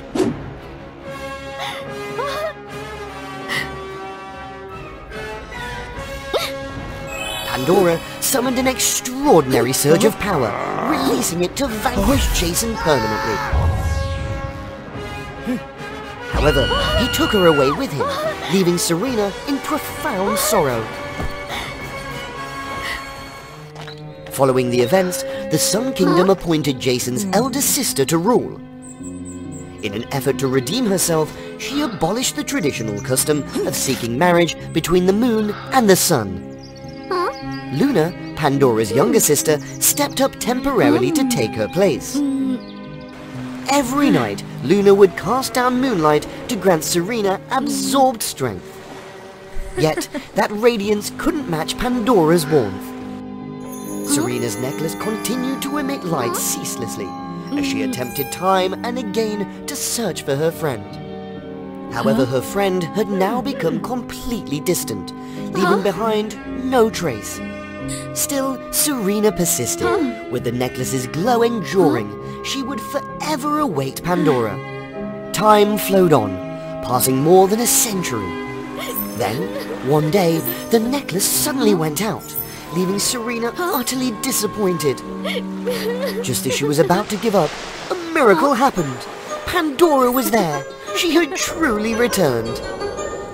Serena whispered to herself that everyone only has one kindred spirit, and once found, they would hold on to that person. Mom and Dad don't love me anymore.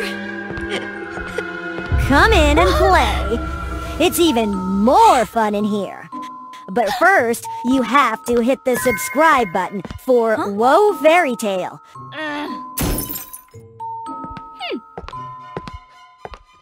That was Princess Lucy's fate from the moment she was born. She was destined to be the golden spoon holder. During her christening ceremony, many dignitaries gifted her precious jewels. But how could the little princess appreciate the value of such extravagance? The king and queen held hands, dancing to the music, leaving the cradle abandoned in a corner with the attendants. As Lucy grew older, her longing for a complete family grew. The king promised to teach Lucy horseback riding, but his busy schedule caused him to miss one appointment after another. The queen promised to take Lucy on outings, but she got lost in the world of parties, staying up all night, waiting until she fell asleep without realizing it.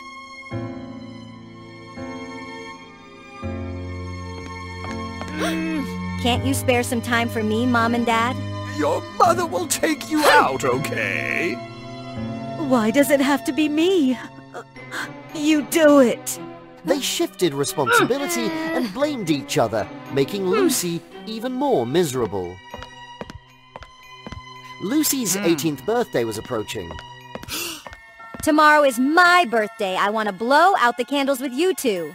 Is it already Lucy's birthday? How old is Lucy this year? Lucy was thrilled, but in the end, her parents couldn't fulfill her wish due to unexpected work commitments. The king and queen only managed to leave a letter and a cake. Lucy was disappointed. She wanted to find a place to cry where no one could find her. She ran to an old warehouse and suddenly stopped. Some force was calling her inside. Curious, Lucy found a mirror covered with a cloth, surrounded by cobwebs and dust. Lucy pulled the cloth off, and she was startled to see a reflection of herself as a completely different person. Hello, Lucy. Why? Are you in there? I'm Charlie, the one who lives inside this mirror. I have no friends, no family, and I can't leave here. That's just like me. Princess, do you want to explore in here? I have a gift for you. It will make up for the pain you've endured. Besides, the time in the mirror world lasts only an hour. You can go back home anytime. Lucy also wanted to go to a place where no one could find her, so she agreed to Charlie's invitation.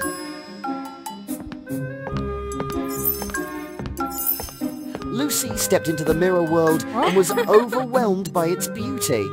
Endless green fields, streams flowing with candy. Everything here is edible.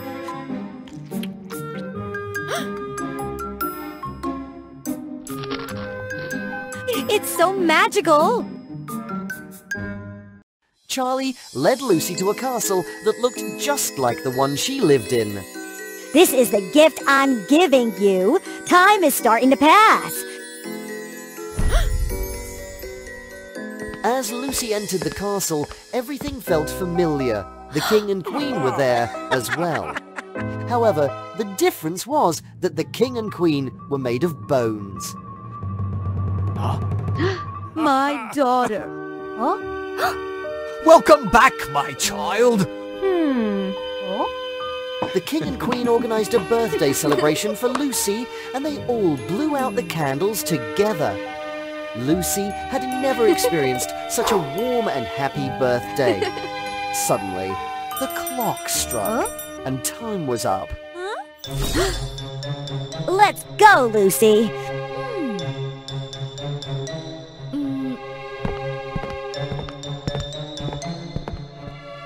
In the real world, the king and queen expressed regret for not being able to attend their daughter's birthday. I don't need these things. What I need is your love.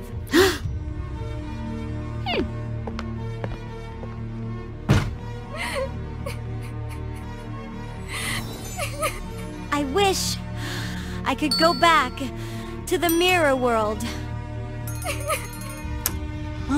At night, Lucy secretly went to the warehouse to meet Charlie, and Charlie took her back into the mirror world to see her bone parents.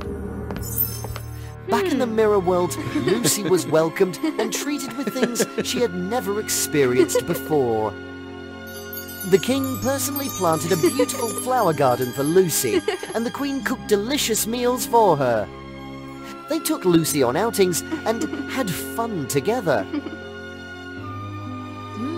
I want to stay here forever. I don't want to go back to that cold and lonely home. Lucy's words were the key to allowing Charlie to leave the mirror world. All she needed was someone to take her place in this mirror world.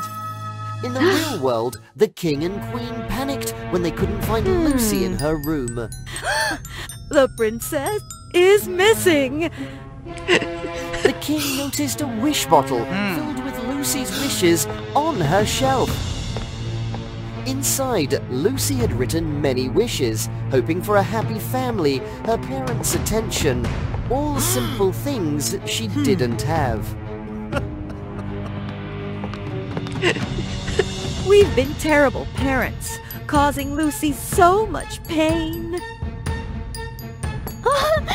Mom, Dad, I'm sorry for making you worry. Our beloved, you're safe, and that's all that matters. However, after that, Lucy displayed some strange behaviors. She didn't like looking in the mirror, and all the mirrors in the castle were destroyed.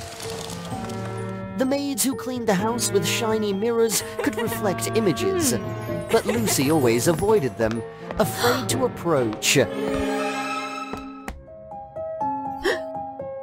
The golden dishes that could reflect images were replaced with wooden ones. Once, the queen took Lucy for a walk, and she was startled when she saw Lucy's reflection in the water. The queen was scared, but she tried to remain calm, knowing that Charlie had hidden Lucy somewhere. The queen revealed the truth to the king, that Lucy was an imposter. That night, both of them decided to observe Charlie's actions. Charlie approached the mirror and jumped into it. The queen recognized the mirror. She had treasured it when she was pregnant with Lucy, almost like a precious heirloom. But later, they had acquired more beautiful mirrors, so they had thrown it into the warehouse. The mirror gradually transformed and created Charlie's persona. She envied Lucy for having both parents. In the mirror world, Lucy now appeared as Charlie.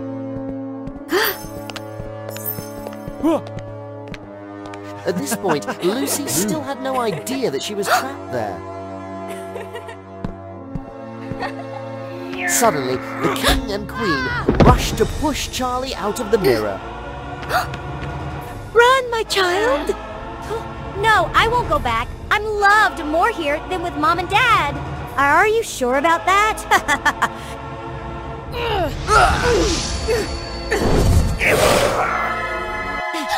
What's happening? Don't touch our daughter! Charlie, enraged, raised the mirror fragment to create another illusion, but the queen struck her with a blow. Leave this place quickly! You won't escape. Lucy and her parents rushed to the mirror door connecting the two worlds. But the mirror did not display any swirling circle. Lucy looked at the virtual mirror fragment in her hand and plunged it straight into the mirror.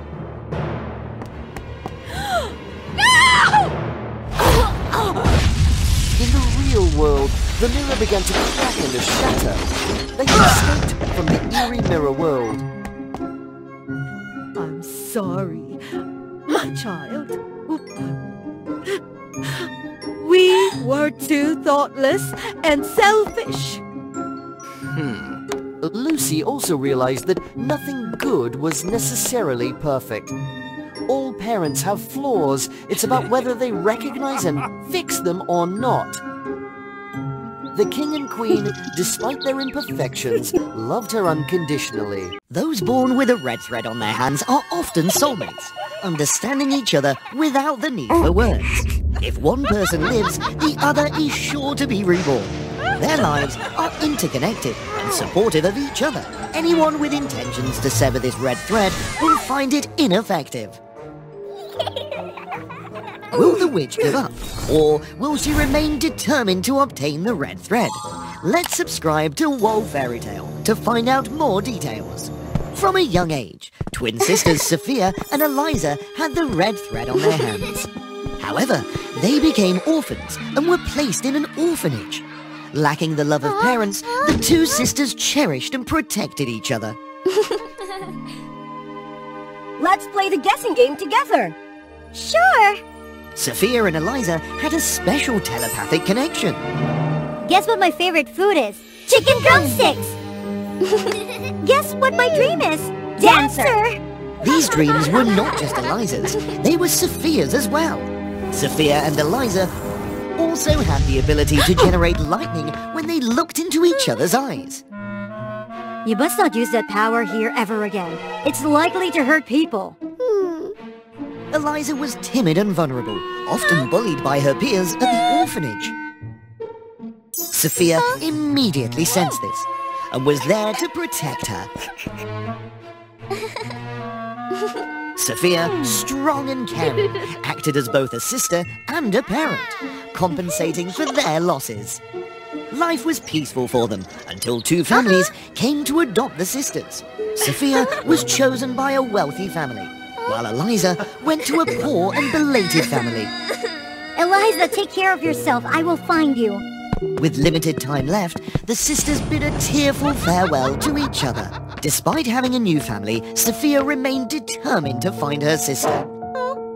You're still young. Go inside.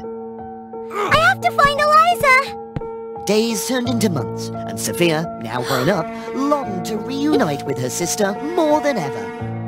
Unbeknownst to Sophia, the Wicked Witch Hazel had long known about their unique ability. She secretly aimed to steal their red thread. I've been waiting for this day for a long time. The longer they stay apart, the weaker their combined power becomes. Dear sister, wait for me. First, Hazel went to Eliza's home because she was weaker and easier to defeat. Thread belongs to me. Eliza's adoptive parents rushed to save her, but Hazel injured them. Let me go. Hazel quickly seized the red thread and disappeared. When Eliza woke up, she realized her adoptive parents had passed away, and she became an orphan once again. Mom, Dad. Now I only need to obtain Sophia's red thread, and I can revive my twin sister. Come, Sophia, hurry up! Hazel waited and waited, but didn't see Sophia. She hasn't arrived yet. Such useless thread. On Sophia's end, she suddenly lost her connection with her sister. Previously, they could easily feel each other's presence. Sophia continued her work while trying to gather information about her sister. Sophia had a passion for dance and often left home to participate in artistic events at the castle. Her parents were extremely worried about her. Eliza, on the other hand, became more introverted and self-conscious after losing the red thread. How can I let Sophia know where I live? With no other choice, Eliza returned to the orphanage in the hope of reuniting with her sister. Sophia, anxious because she hadn't heard from Eliza, decided to search for her. Sophia wondered, not knowing her destination. She was startled to find the familiar orphanage. How did I end up here? But when Sophia saw Eliza, she understood. The hearts of two sisters were always drawn to each other, never to be separated. Finally, I found you, Eliza! Hazel took my red thread and harmed my adoptive parents. Now without the red thread, I'm so helpless. Let's switch roles. I will help you find your red thread. Huh? You stay at home and take care of our parents, and I will return to your home. After that, we will be reunited.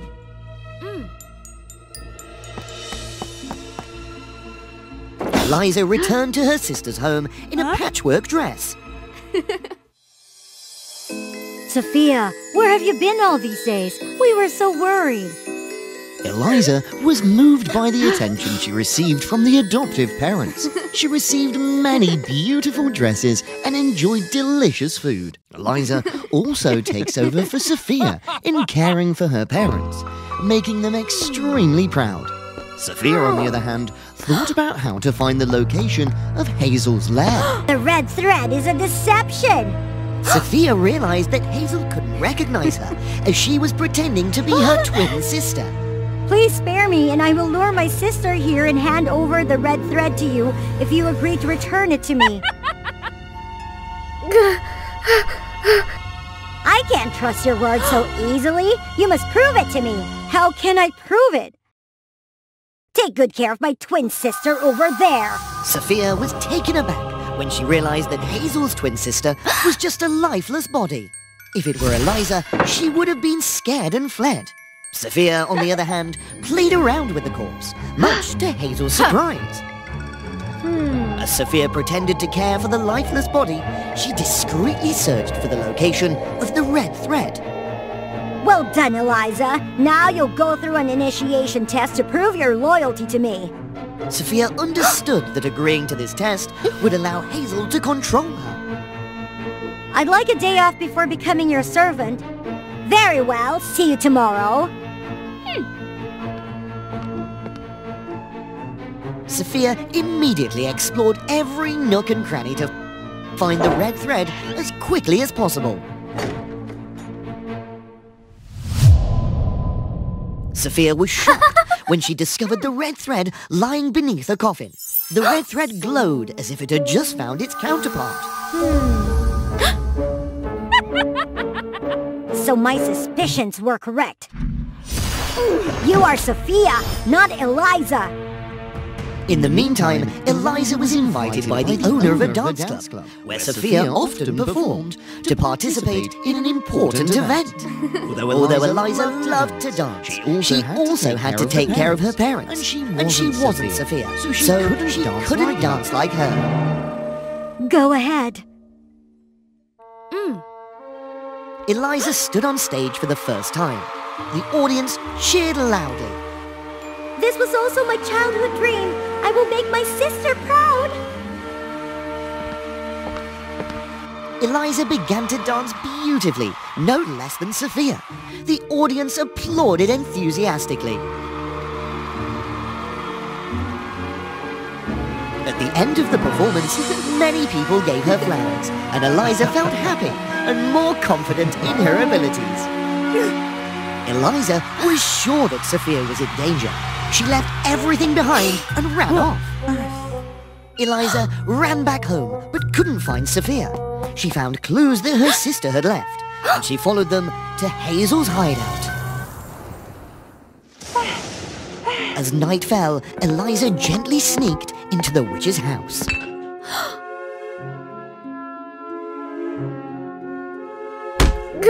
Hazel was overjoyed because she had finally captured both sisters.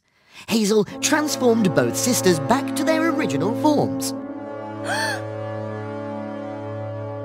Did you think you could deceive me with just a hairstyle? How foolish! Now with 2 red threads in my possession, my twin sister would soon be revived. Hazel began chanting a spell. Hazel's twin sister, who was also her victim, began to move and opened her eyes. Oh, my dear sister! Suddenly, the lifeless body transformed into a zombie. The red thread had the power to only resurrect its owner. No!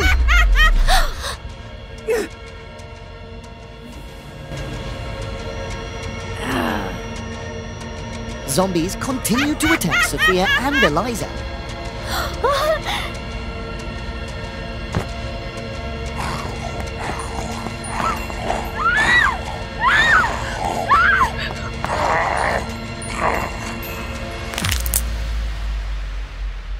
They reached a dead end, but the sisters looked at each other with understanding.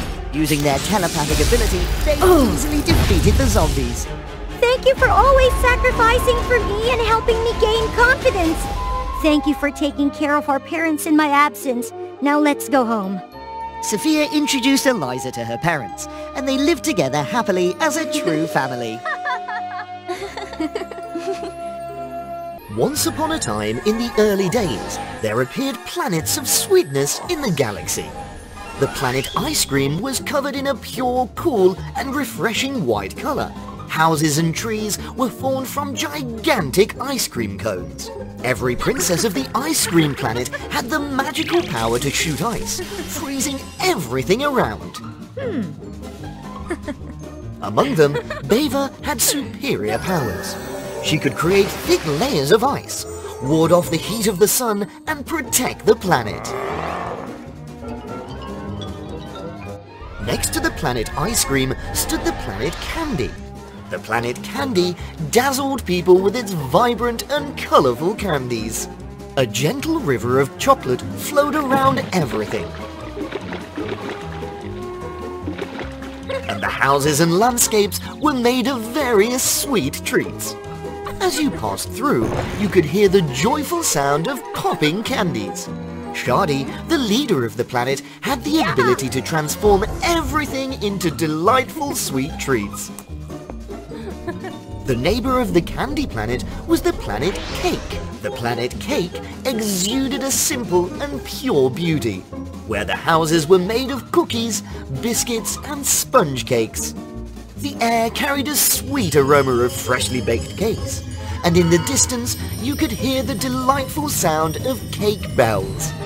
Princess Yana possessed the magic to seal everything within an invisible thread.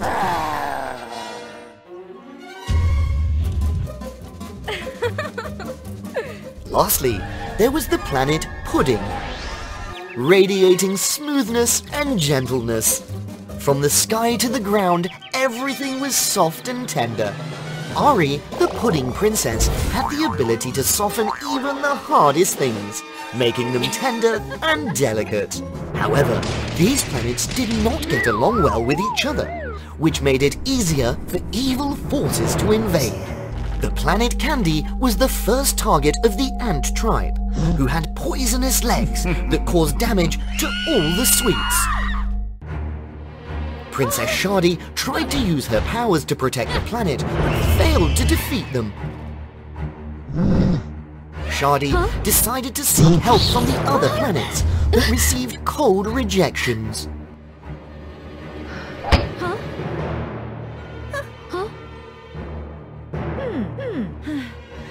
Upon returning to her planet and seeing the devastation, Shadi burst into tears. It's all because of me. I'm utterly useless for not being able to protect my own planet.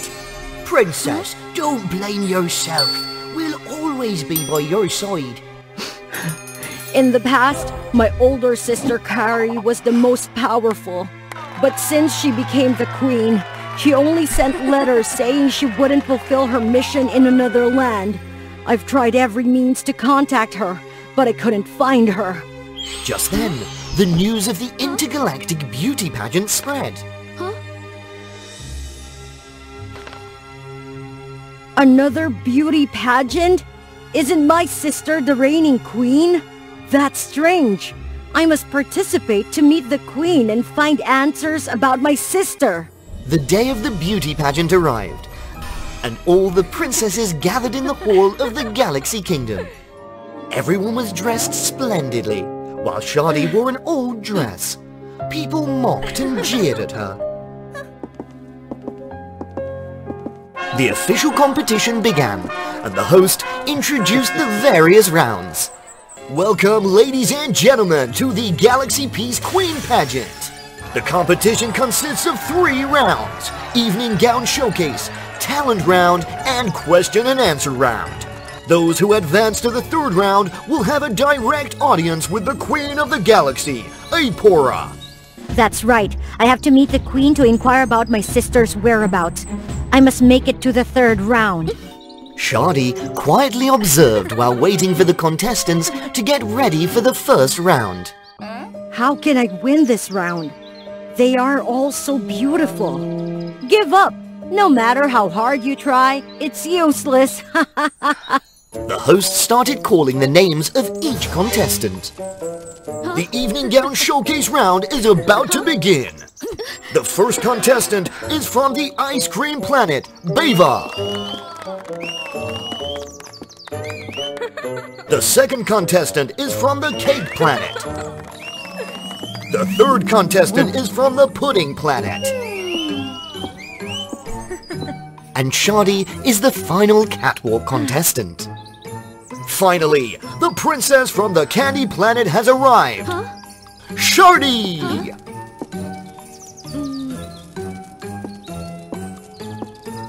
Her dress is so ugly. Does she have any other dress? Hers is older than mine. At the same time, the other contestants were returning to their positions. Sorry, I must make it to the next round.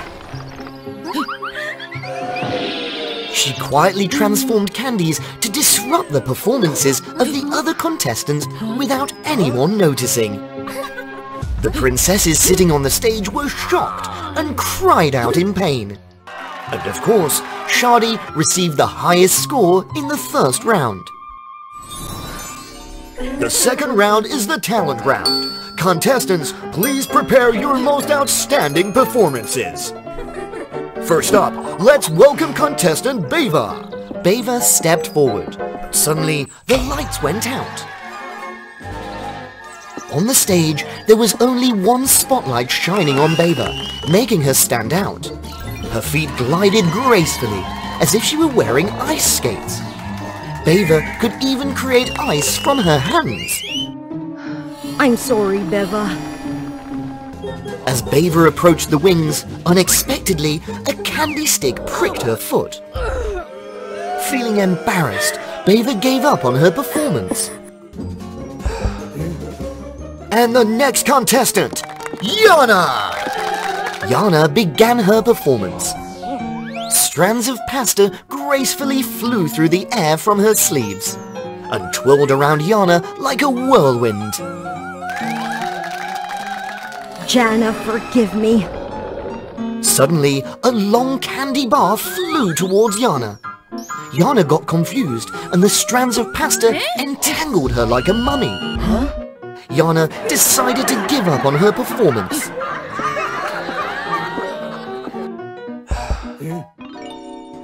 Next up, contestant Ari! Ari performed a dance routine on giant puddings. The soft puddings acted as springboards, propelling Ari from one side to the other. Ari, I have no other choice. Ari stumbled, and small pudding cubes fell on her head. Ari quickly gave up as well. There's no need to argue. At the end of the round, once again, Shardy secured the highest score. The winner of the second round is Shardy! The final round, the question and answer session came, and Shardy was taken to meet Queen Apora.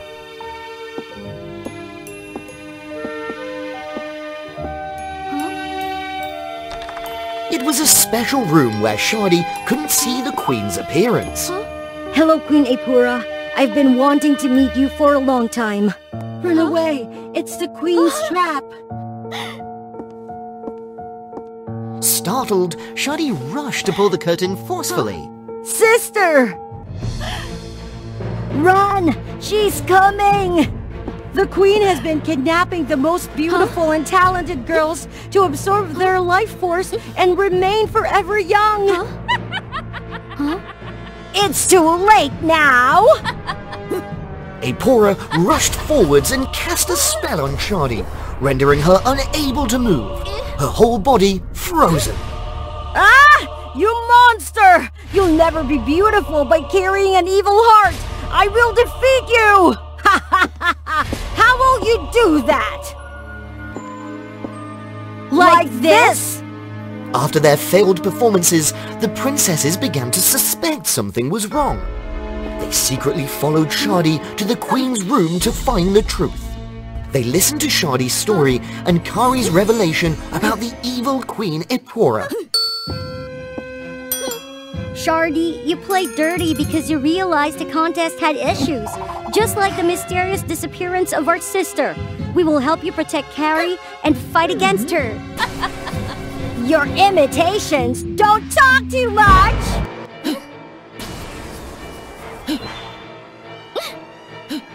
Yana shot out strands of pasta that tightly wrapped around Ipora, immobilizing her.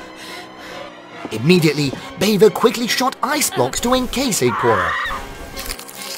Without hesitation, Shardy transformed into a candy rocket and forced herself inside. Finally, Ari turned into a pudding launchpad, ending the battle.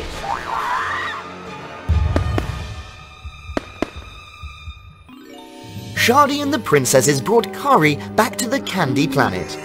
Together, they helped Kari regain her original appearance. Huh? People from different planets came to celebrate with the Candy Planet. They all joined forces to repair and restore the Sweet Planet after the attack of the Ant Tribe. Thus, the Candy Planet was revived and adorned itself with a sweet and enchanting beauty once again.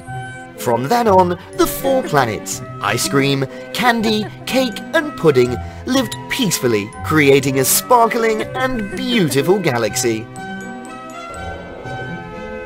In a certain kingdom, when it comes to speaking of the most beautiful maiden, one cannot help but mention Princess Zoe. She possessed an enchanting regal countenance. Her hair shimmered like a soft stream, a sight that left many in awe. However, contrasting with her beauty was an arrogant and haughty demeanor. Quickly, remove this filthy persons from my sight. Zoe was annoyed by all the poor, wretched and ugly individuals, making them live in hiding like mice. Until one day, Zoe suddenly fell gravely ill, unable to eat or drink anything. The king, her father, was deeply concerned. He sought all sorts of rare remedies to cure her. Eventually, the princess's condition began to improve. But Zoe realized that her once luscious hair was no longer as beautiful as before. What is happening to my hair? Gradually, her hair fell out completely, leaving her with a bald head. Ah! From a confident person, Zoe turned into a despondent soul, insecure about herself. Princess, be gone! Be gone! Looking into the mirror and seeing her own ugliness, Zoe felt even more despondent. Huh? That's right. I must find Silas, the most skilled sorcerer in the kingdom, to make my hair grow back. And so, on that night, while everyone was fast asleep, and no one could see her bald head, Zoe secretly sneaked out of the castle to find the sorcerer. Entering the sorcerer's abode, an eerie feeling enveloped Zoe. What does the bald princess seek from me? I want my hair to grow back. Huh? With that attitude, it's impossible. Please, help me! Well, fine. Come with me quickly. Silas led Zoe to a room where there were many sets of wigs. These wigs will make the princess even more beautiful. Huh? I'll choose this one. Huh? You can't. This one, if worn, will surely bring trouble. No, I will buy it. Huh?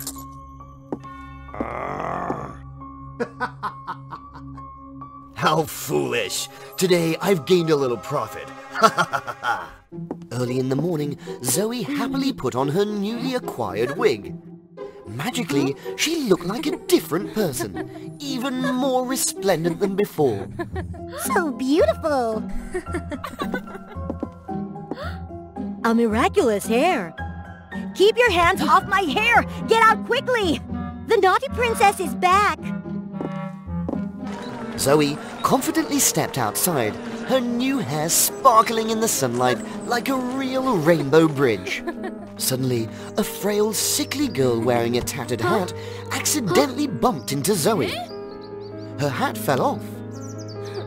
Oh, a bald head. I'm sorry. Please return my hat. If you're ugly, don't even show your face outside.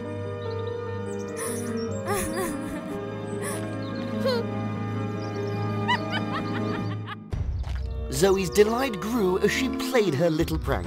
She proceeded to a vendor stall and bought a precious gemstone bracelet. This is a rare and expensive gemstone necklace. I'll trade this strand of hair for it. Oh. But as she pulled her hair, she was suddenly struck on the head, leaving her dazed. Ouch! Who's there? Huh? Frustrated, Zoe walked away from the mocking gazes and suppressed laughter of the onlookers. I'm so annoyed. I must find the one who struck me discreetly. You don't need to search. It's me. Who are you? I am Lyra, the owner of the rainbow hair you're wearing. I met an unjust fate. Unable to escape, I merged into this hair, hoping to find someone to help me. I don't know anything. This hair is mine now. Stop clinging to me. The next day, Zoe continued seeking joy. Huh? Don't go. Something unpleasant will happen today. You should... Quiet! At the market, Zoe playfully pranked and teased everyone around. Zoe delighted in her jest, continuing to cause mischief, teasing everyone. Zoe bumped into a ragged boy named Bruno. Do you know who I am? Do you know who I am? Beautiful hair you've got there. I'm gonna sell it. No! Huh? The princess is bald! The rainbow hair is fake! People gathered, berating Zoe. Huh? The image of beauty and power she once held in everyone's eyes shattered. I warned you, but you didn't listen. I understand this feeling because I've been through it too. When I was alive, I possessed a magnificent rainbow hair. But because my husband was gravely ill, I had to sell my hair to a sorcerer to get money for his treatment. However, he deceived me, pretending to be sick, and used that money to propose to another girl. Someone as ugly as you doesn't deserve me. Get out of here. Out of my indignation, I left this world.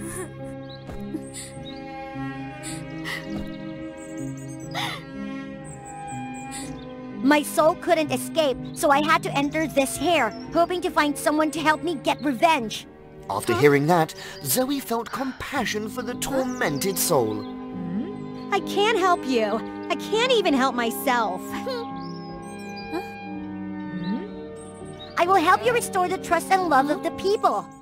Listening to Lyra's words, Zoe used her own money to purchase all the fake hair from the sorcerer and distributed it to the seriously ill and impoverished, those who had lost their hair. You are truly beautiful and kind-hearted, whether you have rainbow hair or not. Hearing the old man's words, Zoe recognized her past wrongdoings and became even more determined to change and assist others. Thank you for helping me understand that the beauty of the soul is what truly matters. Go on, tell me, what should I do now to help you? Lyra led Zoe to the house she used to live in. Looking at everything unchanged, Lyra burst into tears. Who's there? It was Tyson, Lyra's husband. After Lyra passed away, Tyson was also dumped by his new wife. Filled with bitterness, he drowned himself in alcohol, becoming a wretched and deranged person. He saw Zoe with rainbow hair that resembled his late wife's. Lyra! My wife! And him, Zoe! Stop it! Speak up, Lyra. Let out your grievances. I'll help you convey your feelings to him. I loved you so much, yet you betrayed me. You're despicable, not worthy of life. I'm sorry. I was wrong. I truly regret losing you. I'm willing to spend my remaining life repenting. Finally, Lyra managed to let go of the burdens in her heart, no longer plagued by regrets. Thank you! Give it back to you. This hair should return to its rightful owner. To repay the kindness, Lyra shared half of her rainbow hair with Zoe. Now, both of them had rainbow hair, just a bit shorter. It's real hair! Zoe was content, satisfied with what she had.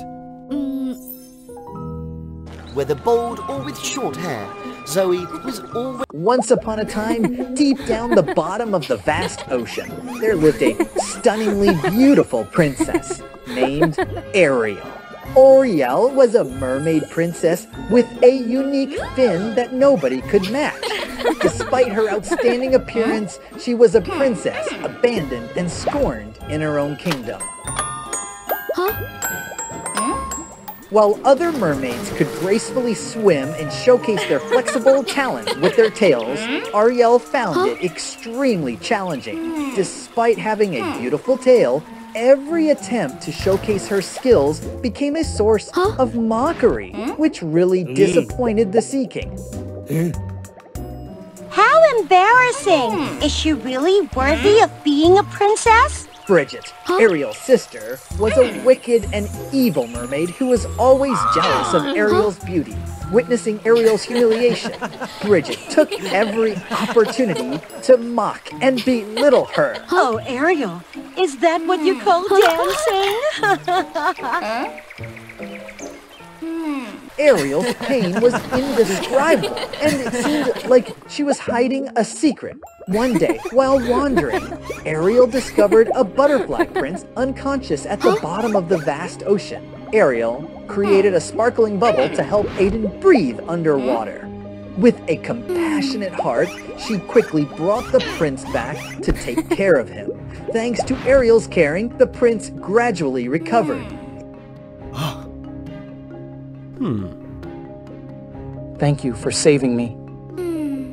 It turned out that he was Prince Aiden of the Butterfly Kingdom. In a careless moment, he had been attacked by rebels and had to jump into the vast sea. Aiden was seriously injured, so he had to stay at Ariel's palace. After many days together, Aiden was captivated by Ariel's beauty. However, he noticed a deep-seated insecurity in her eyes, as if she was dissatisfied with herself. Beautiful Ariel, do you have a hidden sorrow? Unable to hold back her tears, Ariel told Aiden her story. She used to be the most skilled dancer in the kingdom, earning admiration from everyone. Her father, the Sea King, was proud of her and gave her a star-shaped necklace, placing high expectations on her. However, while rescuing a poor fisherman, a large rock crushed her beautiful tail, turning it into a mere means of movement without the ability to dance. The upcoming celebration of the Sea King's longevity involved a talent competition among the mermaid princesses. The chosen princess would inherit the rule of the Mermaid Kingdom. Ariel, despite her reluctance to fight for power, understood the dire consequence of allowing Bridget, an extremely cruel individual who resorted to violence to solve problems and looked down on smaller creatures, to rule the kingdom. She feared that if Bridget took control, a disaster would be certain to unfold.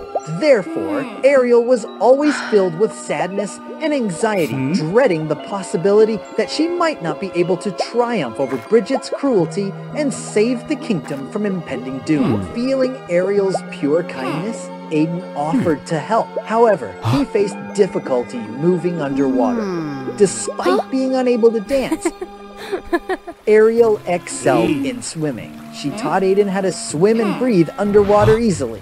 Strangely, a butterfly prince, used to flying high, adapted effortlessly to swimming in the vast ocean. Aiden and Ariel began training and dancing. The initial days were tough, but with determination, both refused to give up. Aiden selflessly shared a magical butterfly gem, allowing Ariel to grow a pair of wings. Surprisingly, a mermaid possessed butterfly wings of extraordinary beauty. Aiden took Ariel out of the sea, flying high above the clouds. Ariel, now able to both swim and soar in the sky, shattered her limitations. Bound together for many days, Aiden and Ariel developed feelings for each other. However, Aiden had to return to his butterfly kingdom to fulfill unfinished missions. They reluctantly parted ways. Alone, Ariel persevered in practicing with her butterfly wings, the gift Aiden left behind, hoping to win against Bridget's cruelty.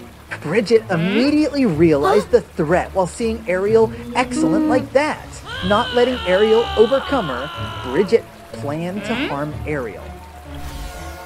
Returning home after exhausting training for hours, Ariel, fatigued, went to rest. Seizing the opportunity, Bridget stole Ariel's precious gem. Without the wings, Ariel is just a discarded thing. And the celebration day finally came. While Bridget reveled in Ariel's impending failure, Ariel anxiously realized her missing gem. The Sea King appeared and the competition began. Bridget showcased her exquisite skills, capturing the audience's attention. Suddenly, she grew a pair of wings identical to Ariel's, to everyone's excitement. Realizing that Bridget had stolen her wings, Ariel was furious. She never expected her sister to resort to such deceit. Then it was Ariel's turn, with no other choice but to face reality and start dancing. As expected, she was met with mocking laughter and contemptuous looks. How useless! Is that what you call dancing? Only Bridget deserves to be our queen.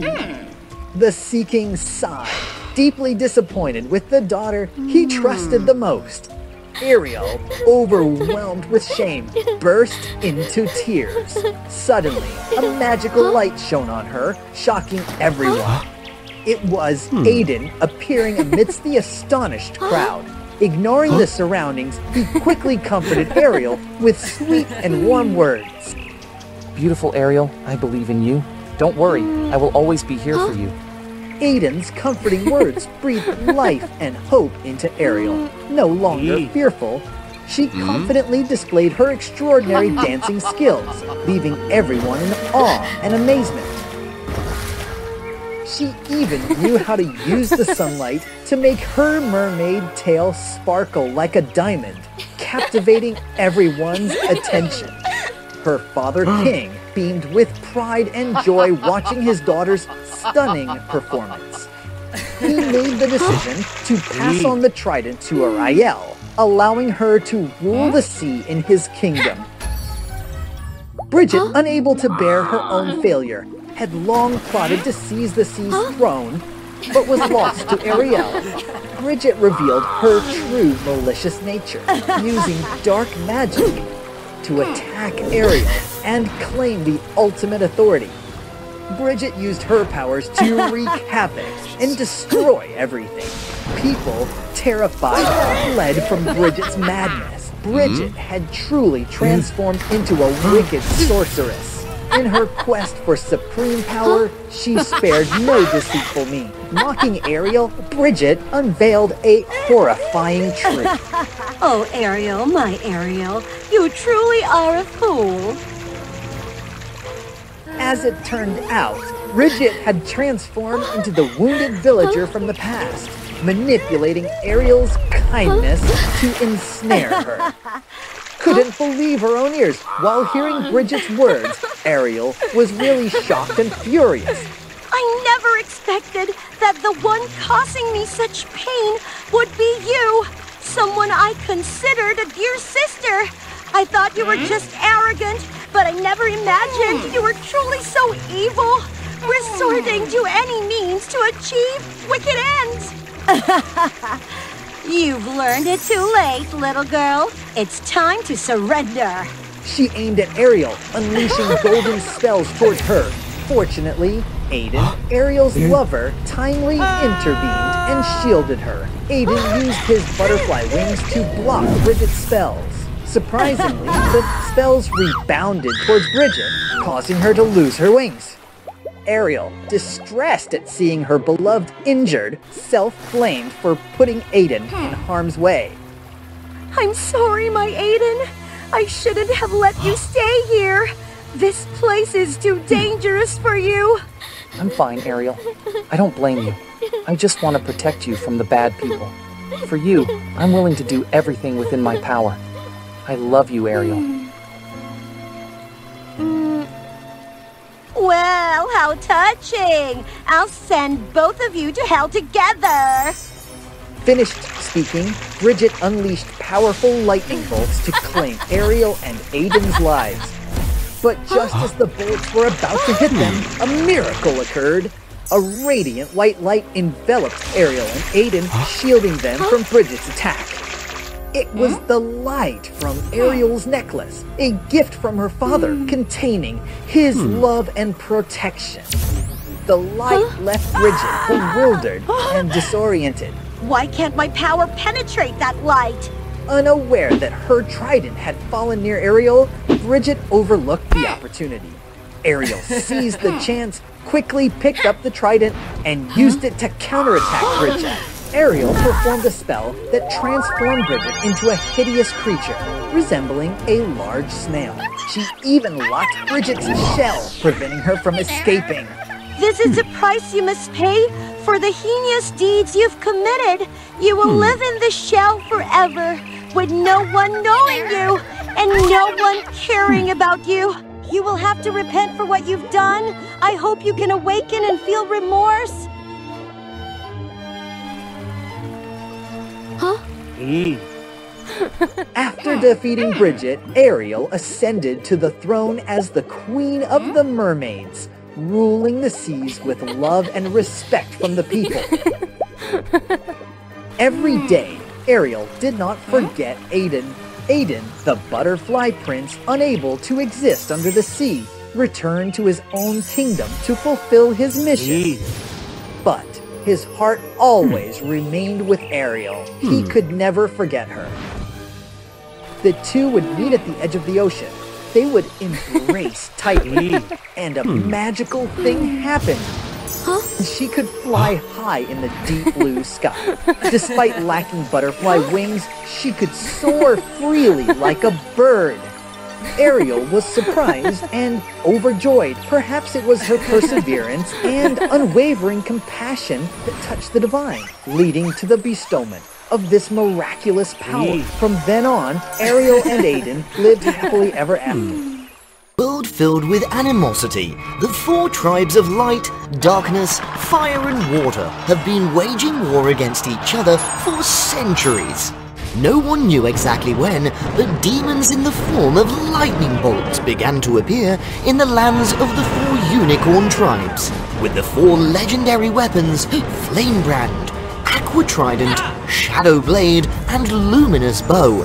The unicorn tribes created a barrier to prevent the invasion of the demons. Despite the conflict among the 4 tribes, the unicorn princess Eclipse, Solar, Blaze, and Marina remained close friends since childhood. They often secretly met in a lush green valley, a place untouched by war, filled with the laughter of children and pure friendship. But one day, Eclipse's mother discovered this unworthy friendship and forbade her from seeing her friends again. When Eclipse turned 18, her mother revealed a shocking prophecy. Eclipse, I need to discuss a matter of great importance with you. What is it? Shadowblade told me that the only way to rule the unicorn world is by combining the 4 legendary weapons into the elemental Nexus Blade. It is a sword so powerful that it can even banish demons and bestow immense strength upon its wielder. So you mean we need to acquire those legendary weapons? Yes, all your training and efforts have led to this moment. Bring pride to the Darkness Tribe. Driven by her loyalty to the Darkness Tribe and the bonds of their past friendship, Eclipse decided to heed her mother's words. She was determined to obtain the weapons and become the most powerful being. Oh, Eclipse, what are you doing here? I miss you so much. I miss you too, but listen, there's an urgent matter. Solar's smile vanished upon hearing Eclipse's intention to acquire the weapons. What nonsense! Your mother's prophecy might not be true. Besides, we have already the barrier formed by the 4 legendary weapons. There's nothing to fear. But it seemed that Lola underestimated the danger of the demons. Believe me. How audacious! You're just trying to cause trouble, aren't you? In her anger, Solar chased after Eclipse vigorously. The power struggle between light and darkness remained evenly matched. Eclipse knew she wasn't capable of persuading Solar at that moment. Look closely! The barrier can be destroyed at any time! I don't believe it, you traitor! Ah!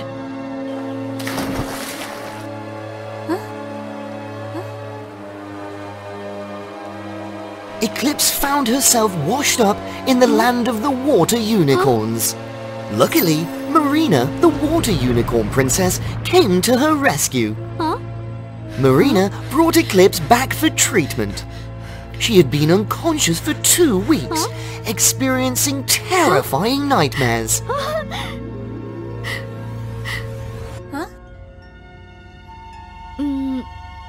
Marina? Take it easy, you're still very weak. Water unicorns were known for their healing abilities and gentle nature. Hence, Marina couldn't bear to see her friend perish in the river that day. It's not good. We don't have much time left. As predicted by Eclipse, the barrier in the land of the water unicorns was weakening, and even a hole had been broken. Give me a hand!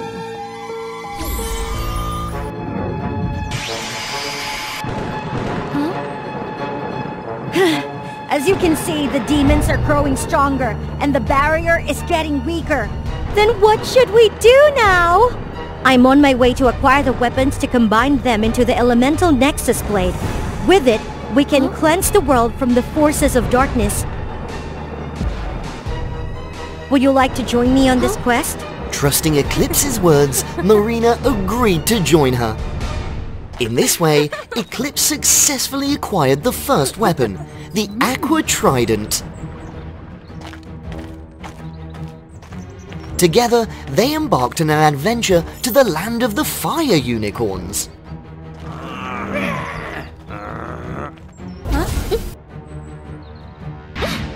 Why are there so many monsters here? Huh? Huh? Blaze is very cautious when it comes to protecting our territory. Huh?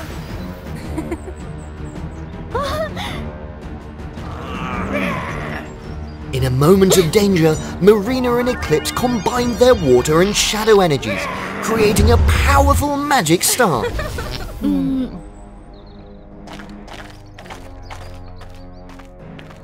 You two, stay right there. You have some nerve.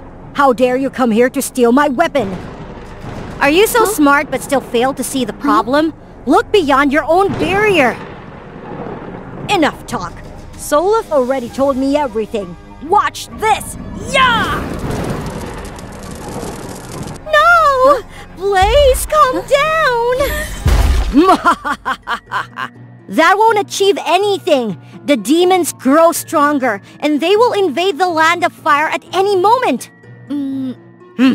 Who said your magic is feeble? I dare the demons to breach the fire tribe's barrier.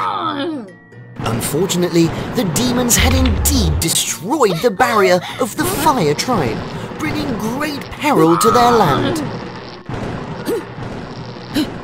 Release us now! Whatever you're up to, I know how to deal with you. Eclipse quickly unleashed her dark energy, covering the sky, temporarily blocking the demon's sight.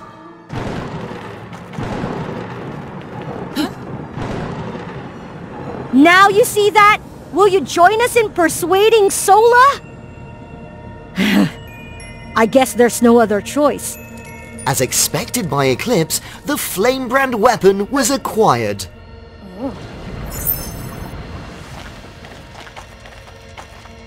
The three princesses returned to the land of the light unicorns. As soon as they arrived, a rain of light arrows suddenly fell upon them.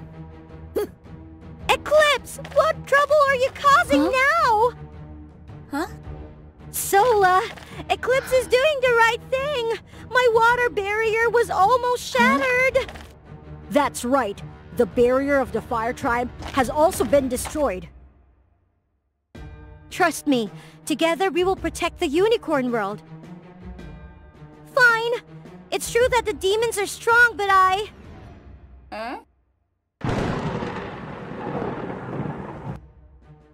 You're just like us. The most important thing is to still bring peace to our tribes. I believe a true princess will know what the right decision is. All right then.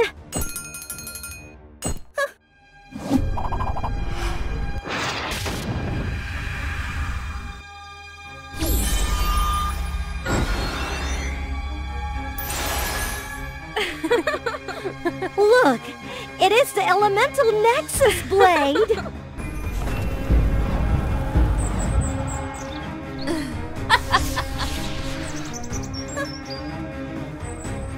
We did it!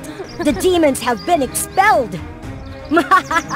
Yes, the demons are banished, and from now on, this sword belongs to the Darkness Tribe. Eclipse, how dare you! I knew we shouldn't have trusted this little traitor!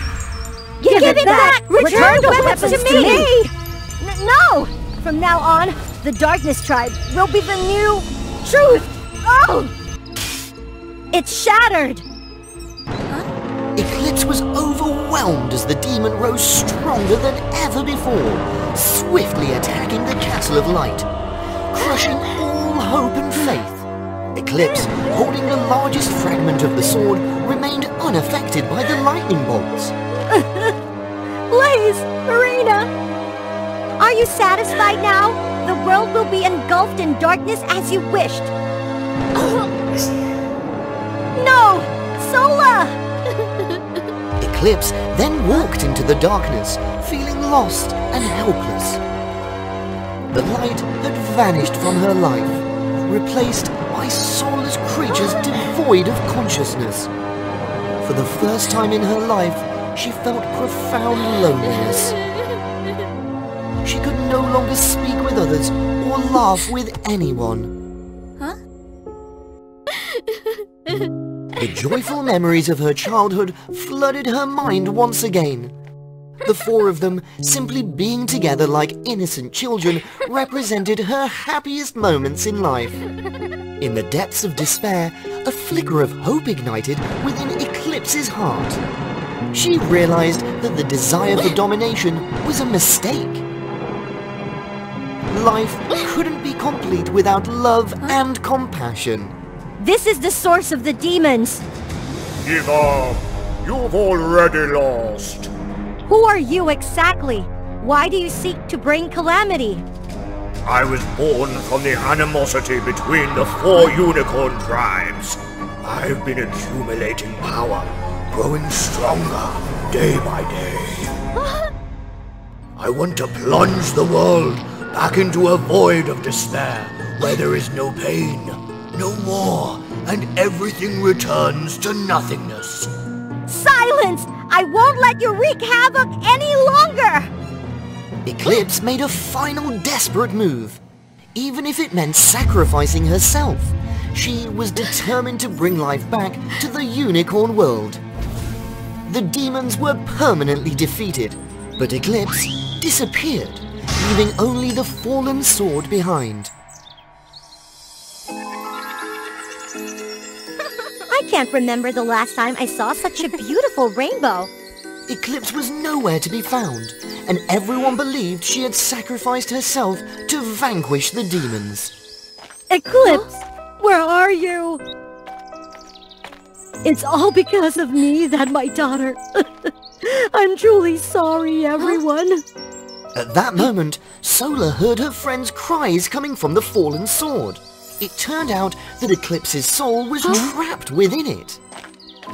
United in forgiveness for Eclipse, they poured their energy into the shattered pieces of the sword. With the power of the 4 elements, the sword was restored, and Eclipse's soul was set free.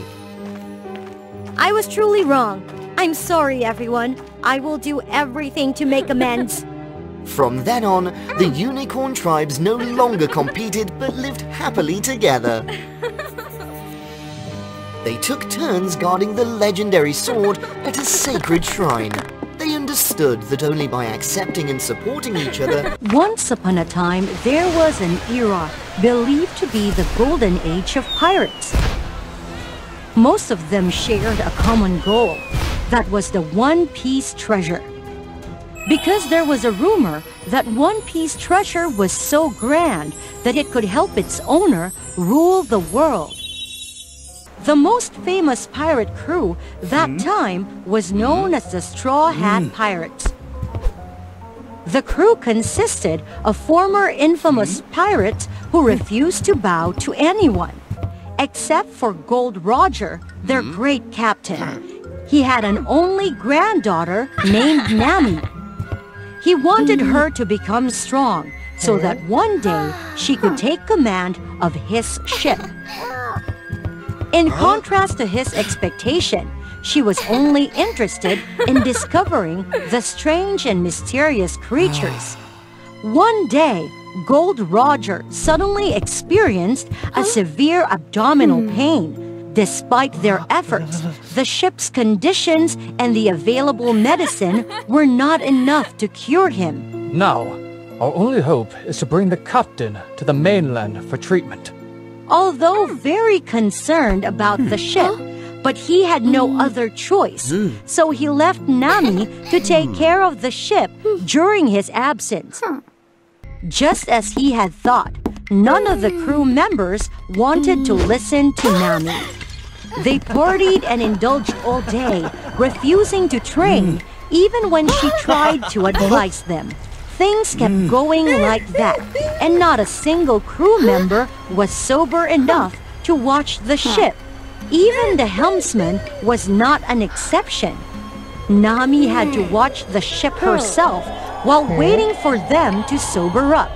Suddenly, a pure and clear voice came from nowhere.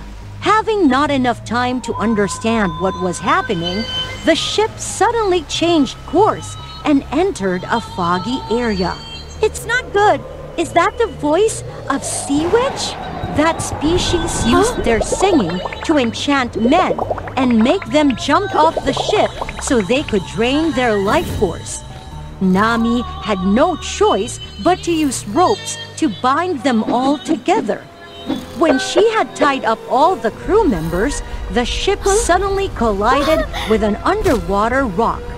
The fog gradually cleared, and the creature called Sea Witch appeared right in front of her. Seeing that their singing hadn't worked anymore, they went into a frenzy and attacked the ship. There were too many of them, and Nami knew she couldn't fight them alone. She quickly cut the mainsail, and it fell, covering them all. Unable to escape from the heavy sail, they screamed loudly, creating a really powerful wave. Nami immediately took advantage of it to help the ship out of the underwater rock. The next morning, when waking up and seeing themselves being bound, the crew members were so angry. Nami, did you play tricks on us? If you thought it would make us submit, you're totally wrong. The only reason we haven't thrown you overboard is because you're Gold Roger's granddaughter. Nami, still feeling exhausted, didn't bother explaining anything to them. At that moment, the crew realized they had drifted to a strange island. Let's get out and see what we found. Unbelievable! It's an island that hasn't appeared on the map. It's a new discovered island. Let's flip this island over. Quickly! Hold on! We should be careful because... Ignoring what she said, they excitedly move on to discover the new island. They were greeted by a type of fruit that was extremely attractive and emitted a seductive fragrance. One crew member took the risk to taste a piece of it. After a while, nothing happened. Then they excitedly devoured the rest of the fruit. Suddenly, Nami realized something wrong with this kind of fruit. That kind of fruit? It looks very similar to the fruit of the flower nymph. Huh? No! Everyone stop eating them! However, it's too late. They all turned to look at her. Anyone who had eaten the fruit of the flower nymph was now under its control and being manipulated. Surprisingly, Kaido rushed there to help Nami. This left her greatly surprised, since Kaido was one of the people who had vehemently opposed her taking command. It turned out that Kaido had unintentionally noticed some strange scratches on the ship's side, and with years of experience dealing with sea creatures, he had a hunch that Nami had saved them from the Sea Witch. What do you want me to do now? Try to find a way to tie them and help me go get the antidote from the flower nymph's core. With his outstanding strength, Kaido just took a little time to control everyone. With her knowledge, Nami quickly found the hiding place of flower nymph. Without a puppeteer to control it, the flower nymph could only weakly resist, but its resistance was nothing compared to Kaido's strength. It was forced to give up the antidote flower. Wait, I think it still has some ambitions. These flower nymphs are very cunning, and they won't surrender that easily. It's all right. She has nothing to resist with.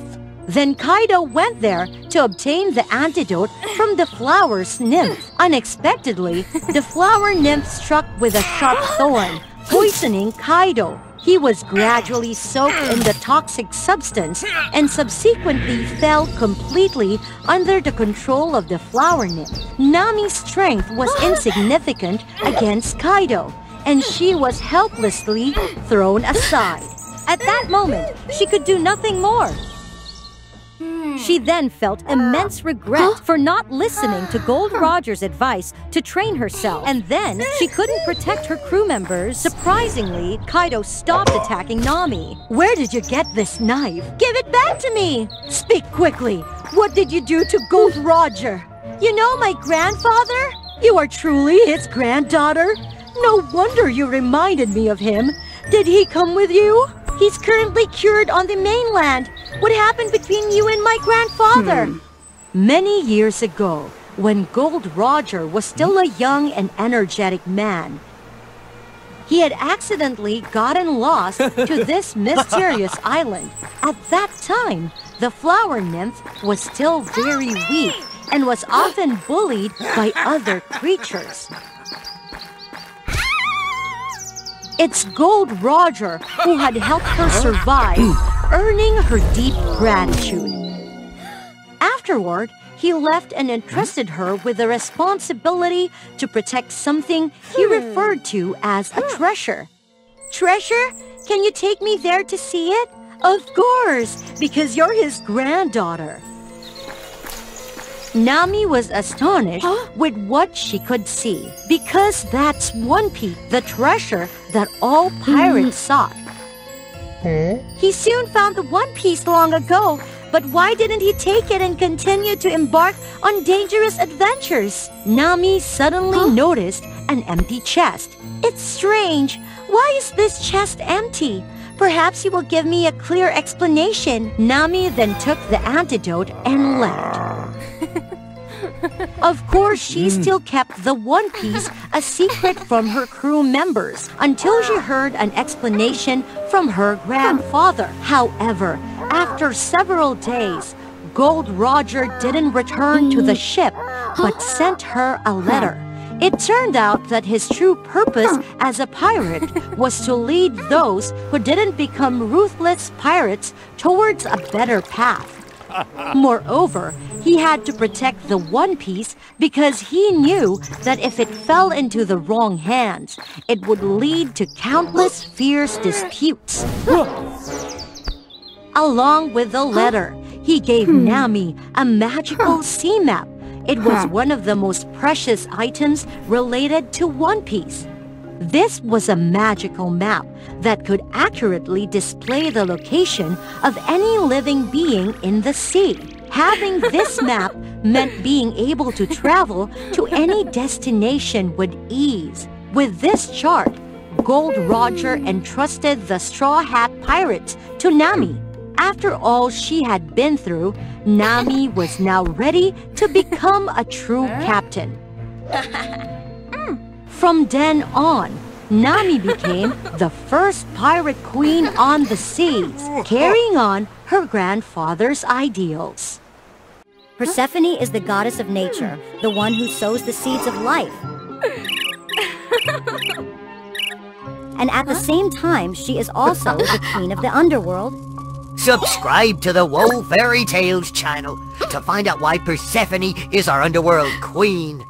In ancient times, nature was always abundant all year round, and it was all thanks to Persephone's effort. However, the creatures were indifferent and unfeeling, not valuing life or the fruits sown by Persephone. No matter how hard Persephone tried, the result remained the same, and she was deeply troubled by this. Oh, poor Raven! The lucky raven was saved by the goddess of nature.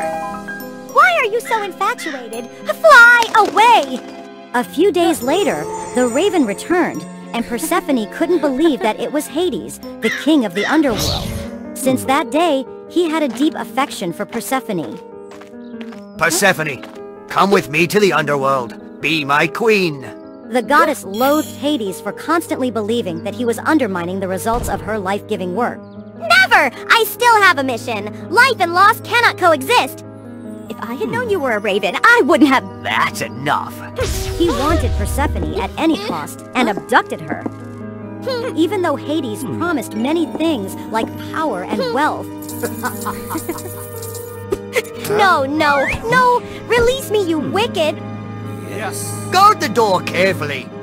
The king of the underworld was determined not to release Persephone. Every day he would personally come to take care of the wife he had kidnapped. No matter how much she resisted, La, la, la! I can't hear anything! I can't hear anything! You monster! Stop clinging to me! Warm water? Shall I call a servant for you? You impolite person, you scoundrel! I am a lady! Persephone couldn't take it anymore. She tried to escape, but couldn't. Until one day, Hades and his subordinates were in a hurry to resolve an issue and forgot to seal the door to her room. The nature goddess didn't miss the opportunity, but Persephone realized that the souls were entirely different from the indifferent creatures on the surface. Some souls were afraid, some were in pain, and some were extremely happy. Do the souls here have emotions? While they were on the surface, they were indifferent. The nature goddess decided to stay and investigate what she had always struggled with. Even though she didn't want to, she had to accept Hades' care.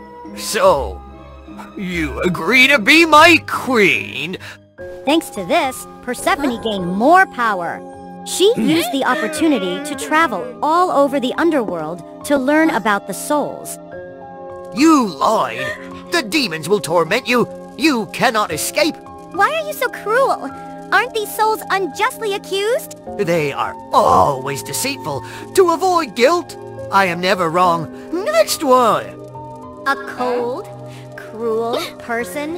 How can he bring emotions to these souls? Another deceitful soul. Lock her up! Torment her! No! I'm innocent! Please, let me go! I'm innocent! Stop! I will personally judge this girl. It's impossible! You are... the queen of the underworld, right? I have the right! It was only when Persephone empathized with the other souls that she discovered the mysteries and the faults of Hades. So, I'm free! Thank you! I'm alive again! Persephone felt extremely satisfied because she had embarrassed Hades.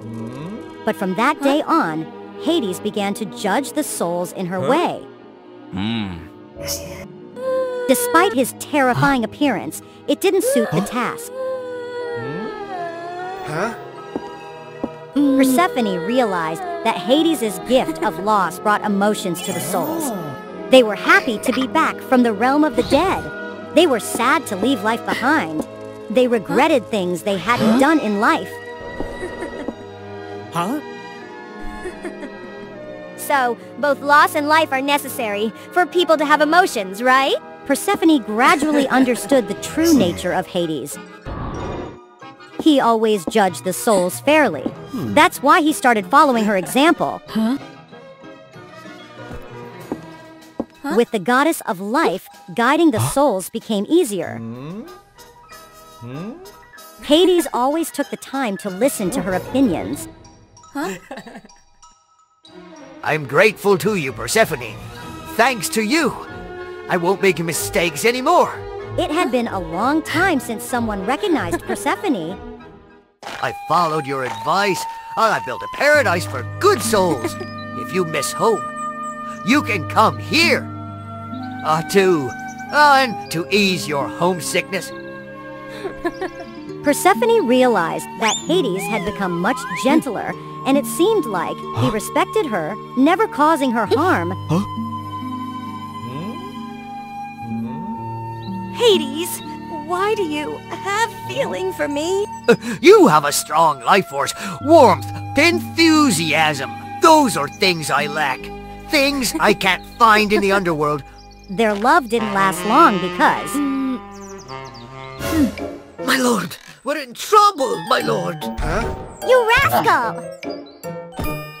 For some reason, too many new souls descended into the underworld, and even the old souls couldn't escape. Life on Earth is being destroyed. People can't survive. They can't reproduce anymore. It's because I'm not there to sow the seeds of life. I have to return to the surface. No, you can't go. You're the king of the underworld! You must understand that this can't happen! The nature goddess was right. Faced with so many souls, Hades couldn't argue. Afraid that Persephone would take the opportunity to escape forever, he hatched a sinister plan. If you eat this pomegranate, you will be bound to the underworld forever. Wait, Persephone! The road to the surface is long. Carry this pomegranate with you. But when Hades was full of confidence in his plan, everything is thanks to Persephone and our Lord. Everything will be saved. You will all be revived. For the first time, Hades realized that these beings were not afraid, but completely trusted him. They trust us because of Persephone. Isn't she also trusting me? Does she truly love me? I can't deceive her again. Persephone ran happily to the surface, paying no attention to the pomegranate. Persephone, the goddess of nature, she's back! She's alive! She's been saved! It had been a long time since Persephone made the creatures on the surface have emotions again. And she realized that, to truly love life, one had to experience loss and pain, which made her own bountiful life all the more precious. Calm and peaceful, Persephone finally realized how hungry and tired she was. Stop! Hades had to confess everything to Persephone. You still haven't eaten the pomegranate. Please give it back to me. Please! Persephone was extremely furious, but remembering the anticipation of others and looking into Hades' sincere eyes. Persephone, what are you doing? I've come to realize that to give meaning to my life, I need to experience loss. Loss of life makes people cherish it, and it's all because of you. That's why you are the missing piece I need. Because she only ate half of the pomegranate, Persephone wasn't completely bound to the underworld. For half a year, she stayed in the underworld, making the world dry and barren, which was winter. For the other half of the year, she brought spring, richness from the realm of the dead. The mortal realm always anticipated the moment when the goddess of spring returned. And Persephone, she was content because she had found the missing piece to make up for her shortcomings. Father, the Western Witch, was always known as a wicked sorceress. She was defeated by Dorothy in her adventurous journey. But Elphaba wasn't as evil as you might think. In truth, she was just misunderstood. Subscribe to WOA Fairy Tale to follow the story. Since her birth, Elphaba had an unfortunate childhood. Her mother, wanting a healthy baby, was deceived by a shady salesman into buying a green elixir, promising exceptional strength for the child. However, the elixir caused her mother's demise during childbirth, leaving Elphaba with uniquely emerald skin. Elphaba was shunned by all of Oz, and her distinctive green skin. More than worse, she suffered from an allergy to water. Merely touching it would cause her to melt. Time passed, and Elphaba lived in solitude without any friends. Only comfort was her ability to use magic, likely due to that green elixir. Elphaba studied day and night to gain admission to Shiz University, the prestigious school for witches in Oz. And that moment finally arrived. The young witch was determined to become the top student. After graduation, she hoped to become the assistant to the Great Wizard Oz, a position every witch coveted. Then she could ask him to lift her green curse and finally gain acceptance from everyone. Oh, look at the path! This was Glinda, a beautiful and famous witch from the north, with her noble background and reputation for being charming and kind. Glinda seemed to be the opposite of Elphaba. Maybe that's why they didn't initially get along. Elphaba believed Glinda was insincere, while Glinda thought Elphaba was a misfit. To their dismay, they were roommates. You have no right to cross this line. Who cares? In the days that followed, Glinda easily became popular among the students, while Elphaba spent most of her time alone. She focused on her goals and showcased her extraordinary talents.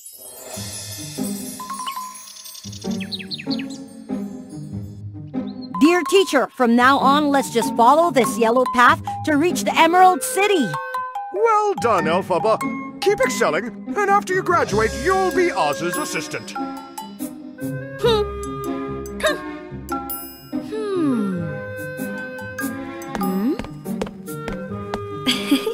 Hey, Elphaba, have you picked an outfit for the evening party? Not yet. Here, this hat is quite stylish. You'll catch the eye of many handsome boys.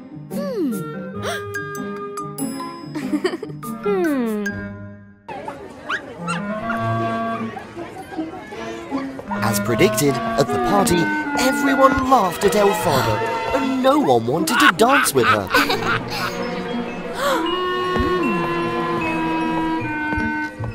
Haha, fool! You actually wore that ugly hat. Ah! Hey, watch out! Surprisingly, Glinda realized how kind-hearted Elphaba was. Maybe her pranks had gone too far. Glinda apologized and invited her to dance. From then on, a deep friendship developed. You know, I had to work hard to overcome my family's shadow. I've always had to be perfect in my parents' eyes, or else I'd be deemed inadequate. And I truly admire you, Elphaba. You've been striving without anyone's support. I've been striving so much mainly to gain acceptance from others. Over the years at Shiz, their friendship grew stronger. They studied together, excelled together, and supported each other. But on graduation day, the coveted position of being the wizard's assistant went to Elphaba. Congratulations! You truly deserve it. Glinda couldn't help but feel disappointed in herself. You worked hard too. How about we visit the Emerald City together? After a joyful day in the Emerald City, Elphaba and Glinda excitedly set out to meet the Oz Wizard. Elphaba's efforts were leading up to this moment. I wonder what the wizard is like. But the wizard wasn't what Elphaba and Glinda had imagined. Why bring the other? Leave!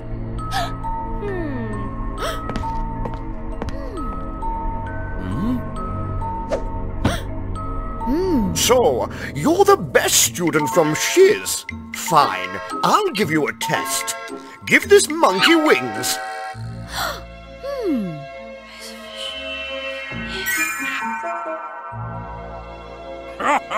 Well done, young lady. Now, do the same with these monkeys. They'll make excellent minions for me. Elphaba began to suspect something was wrong. You're not a real wizard. You're just a fraud. These inventions made people believe Oz possessed magic and worshipped him. He also took in top students from Shiz as assistants, promising to teach them advanced magic. In reality, he was using their magic for sinister deeds, and then turning them into mindless monkeys to hide the evidence. I won't let you get away with this!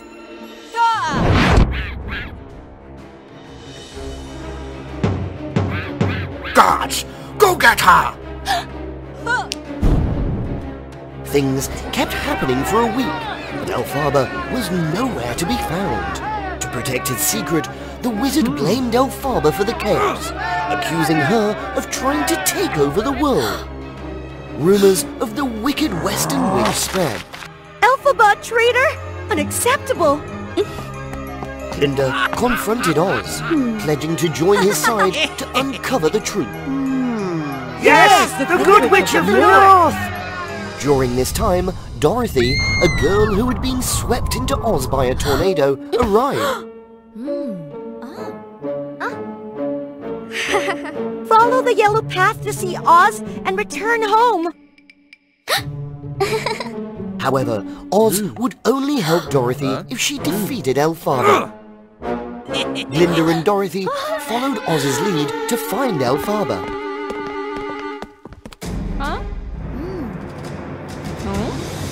Remember, Elphaba is allergic to water. The little girl splashed water on her, causing Elphaba to melt. Later, the girl returned to Oz to report. But of course, Oz couldn't help Dorothy get back home because he was just a fake. Don't worry, you can return home by tapping your heels together. Thank you so much.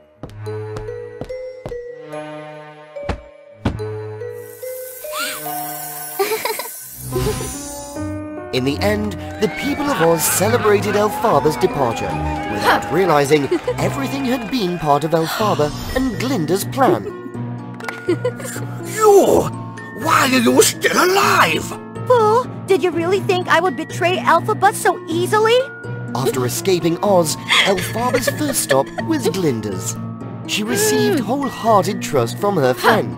Glinda pretended to side with Oz to gather information. She came up with a plan to make Elphaba disappear.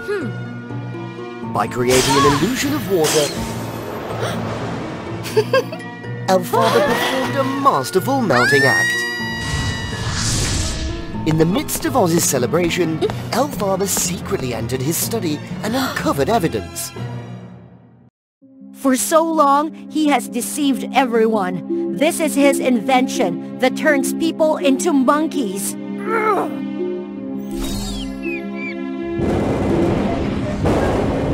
Huh?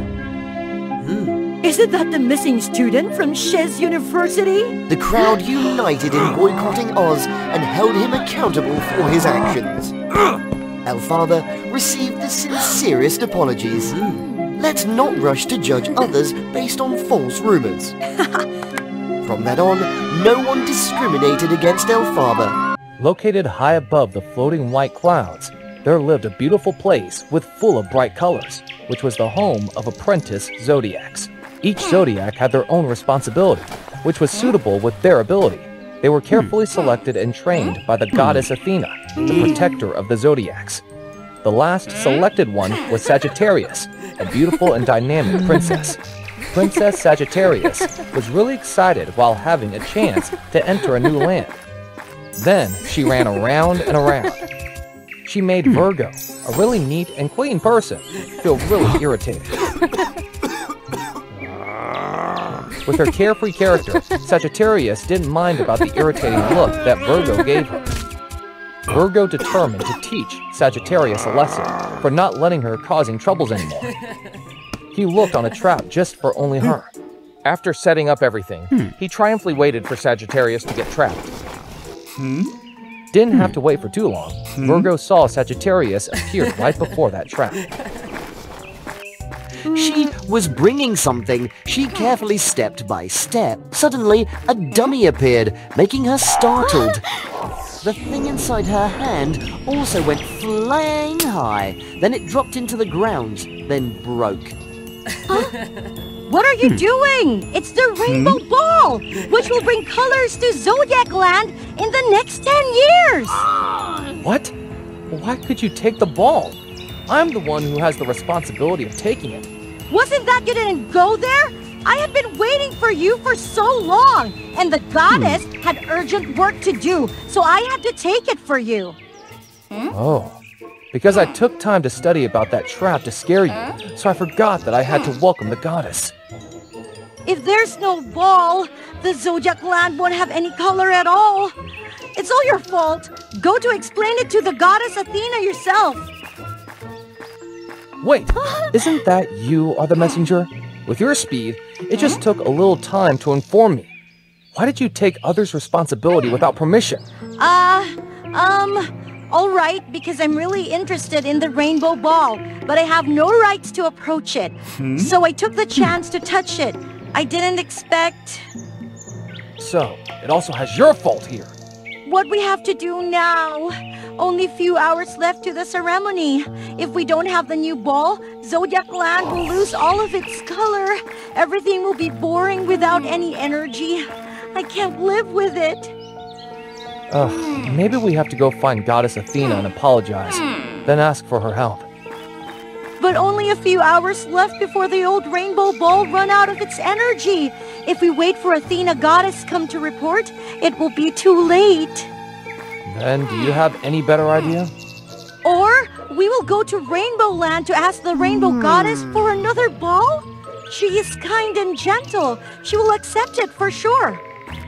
Having no other choice, Virgo had to follow Sagittarius's way. On the way, they didn't forget to quarrel about the reasons which caused that situation. I won't talk with you anymore. Just follow me and bite the dust. I'll go there first. Then Sagittarius speeded up. After a while, the cliff appeared right in front of her, making Sagittarius not be able to stop. Luckily, she could hang into a vine and climb up. Virgo then appeared in time to help Sagittarius. Are you alright? Your hand is wounded. Why didn't you be careful? Let me help you. Then, Virgo helped Sagittarius handle her wound.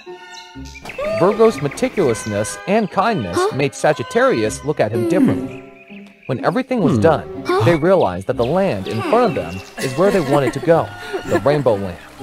How could we get there? Or let me take the momentum, then jump up there.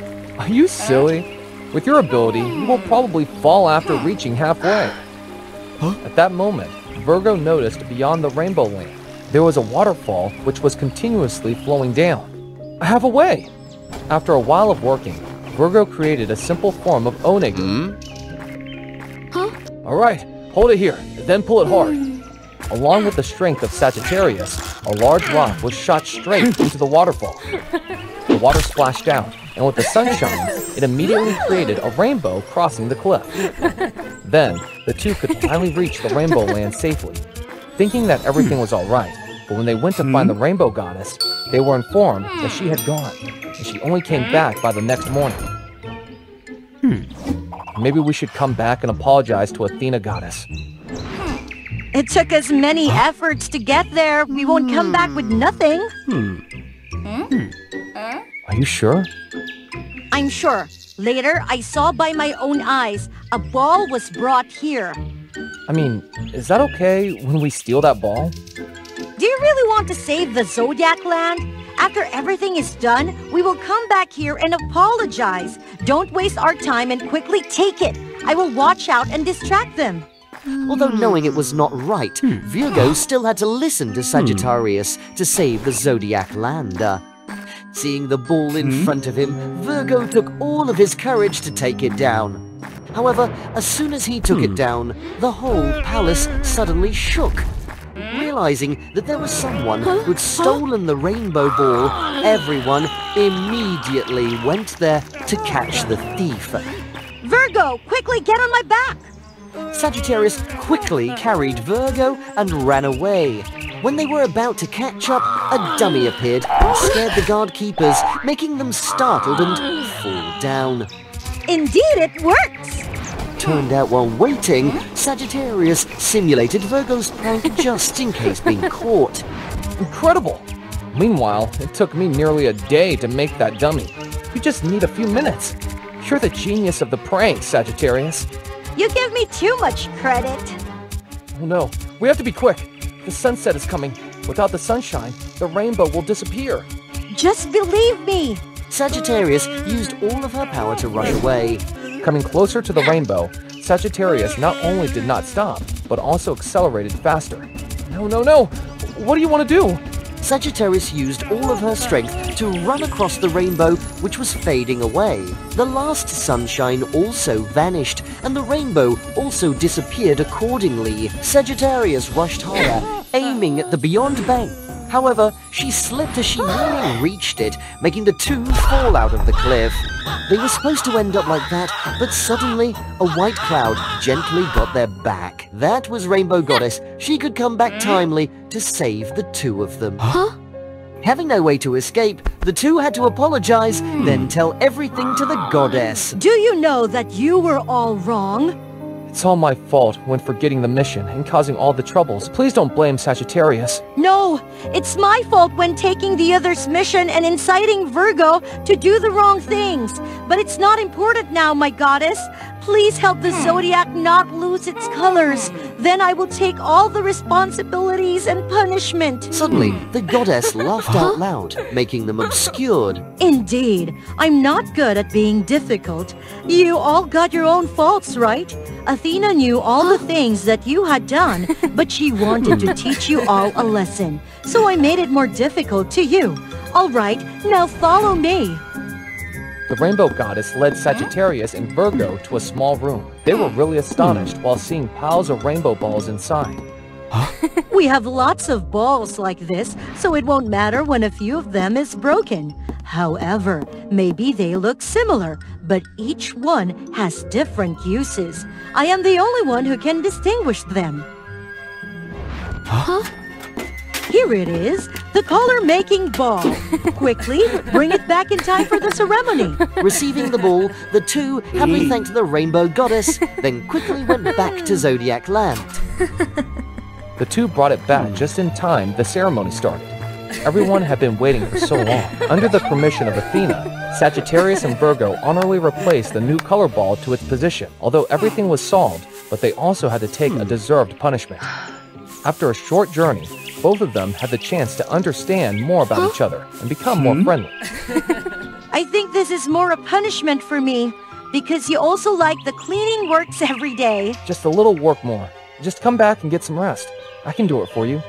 Your wound hasn't recovered yet. No, I will do it with you to finish it. I will never abandon friends. Just listen to me. Meanwhile, they tried to take that work. They accidentally bumped into the rainbow ball. The ball slowly dropped into the ground right before their eyes. Then, it was broken into pieces. The space around immediately lost all of its color. Oh no, again?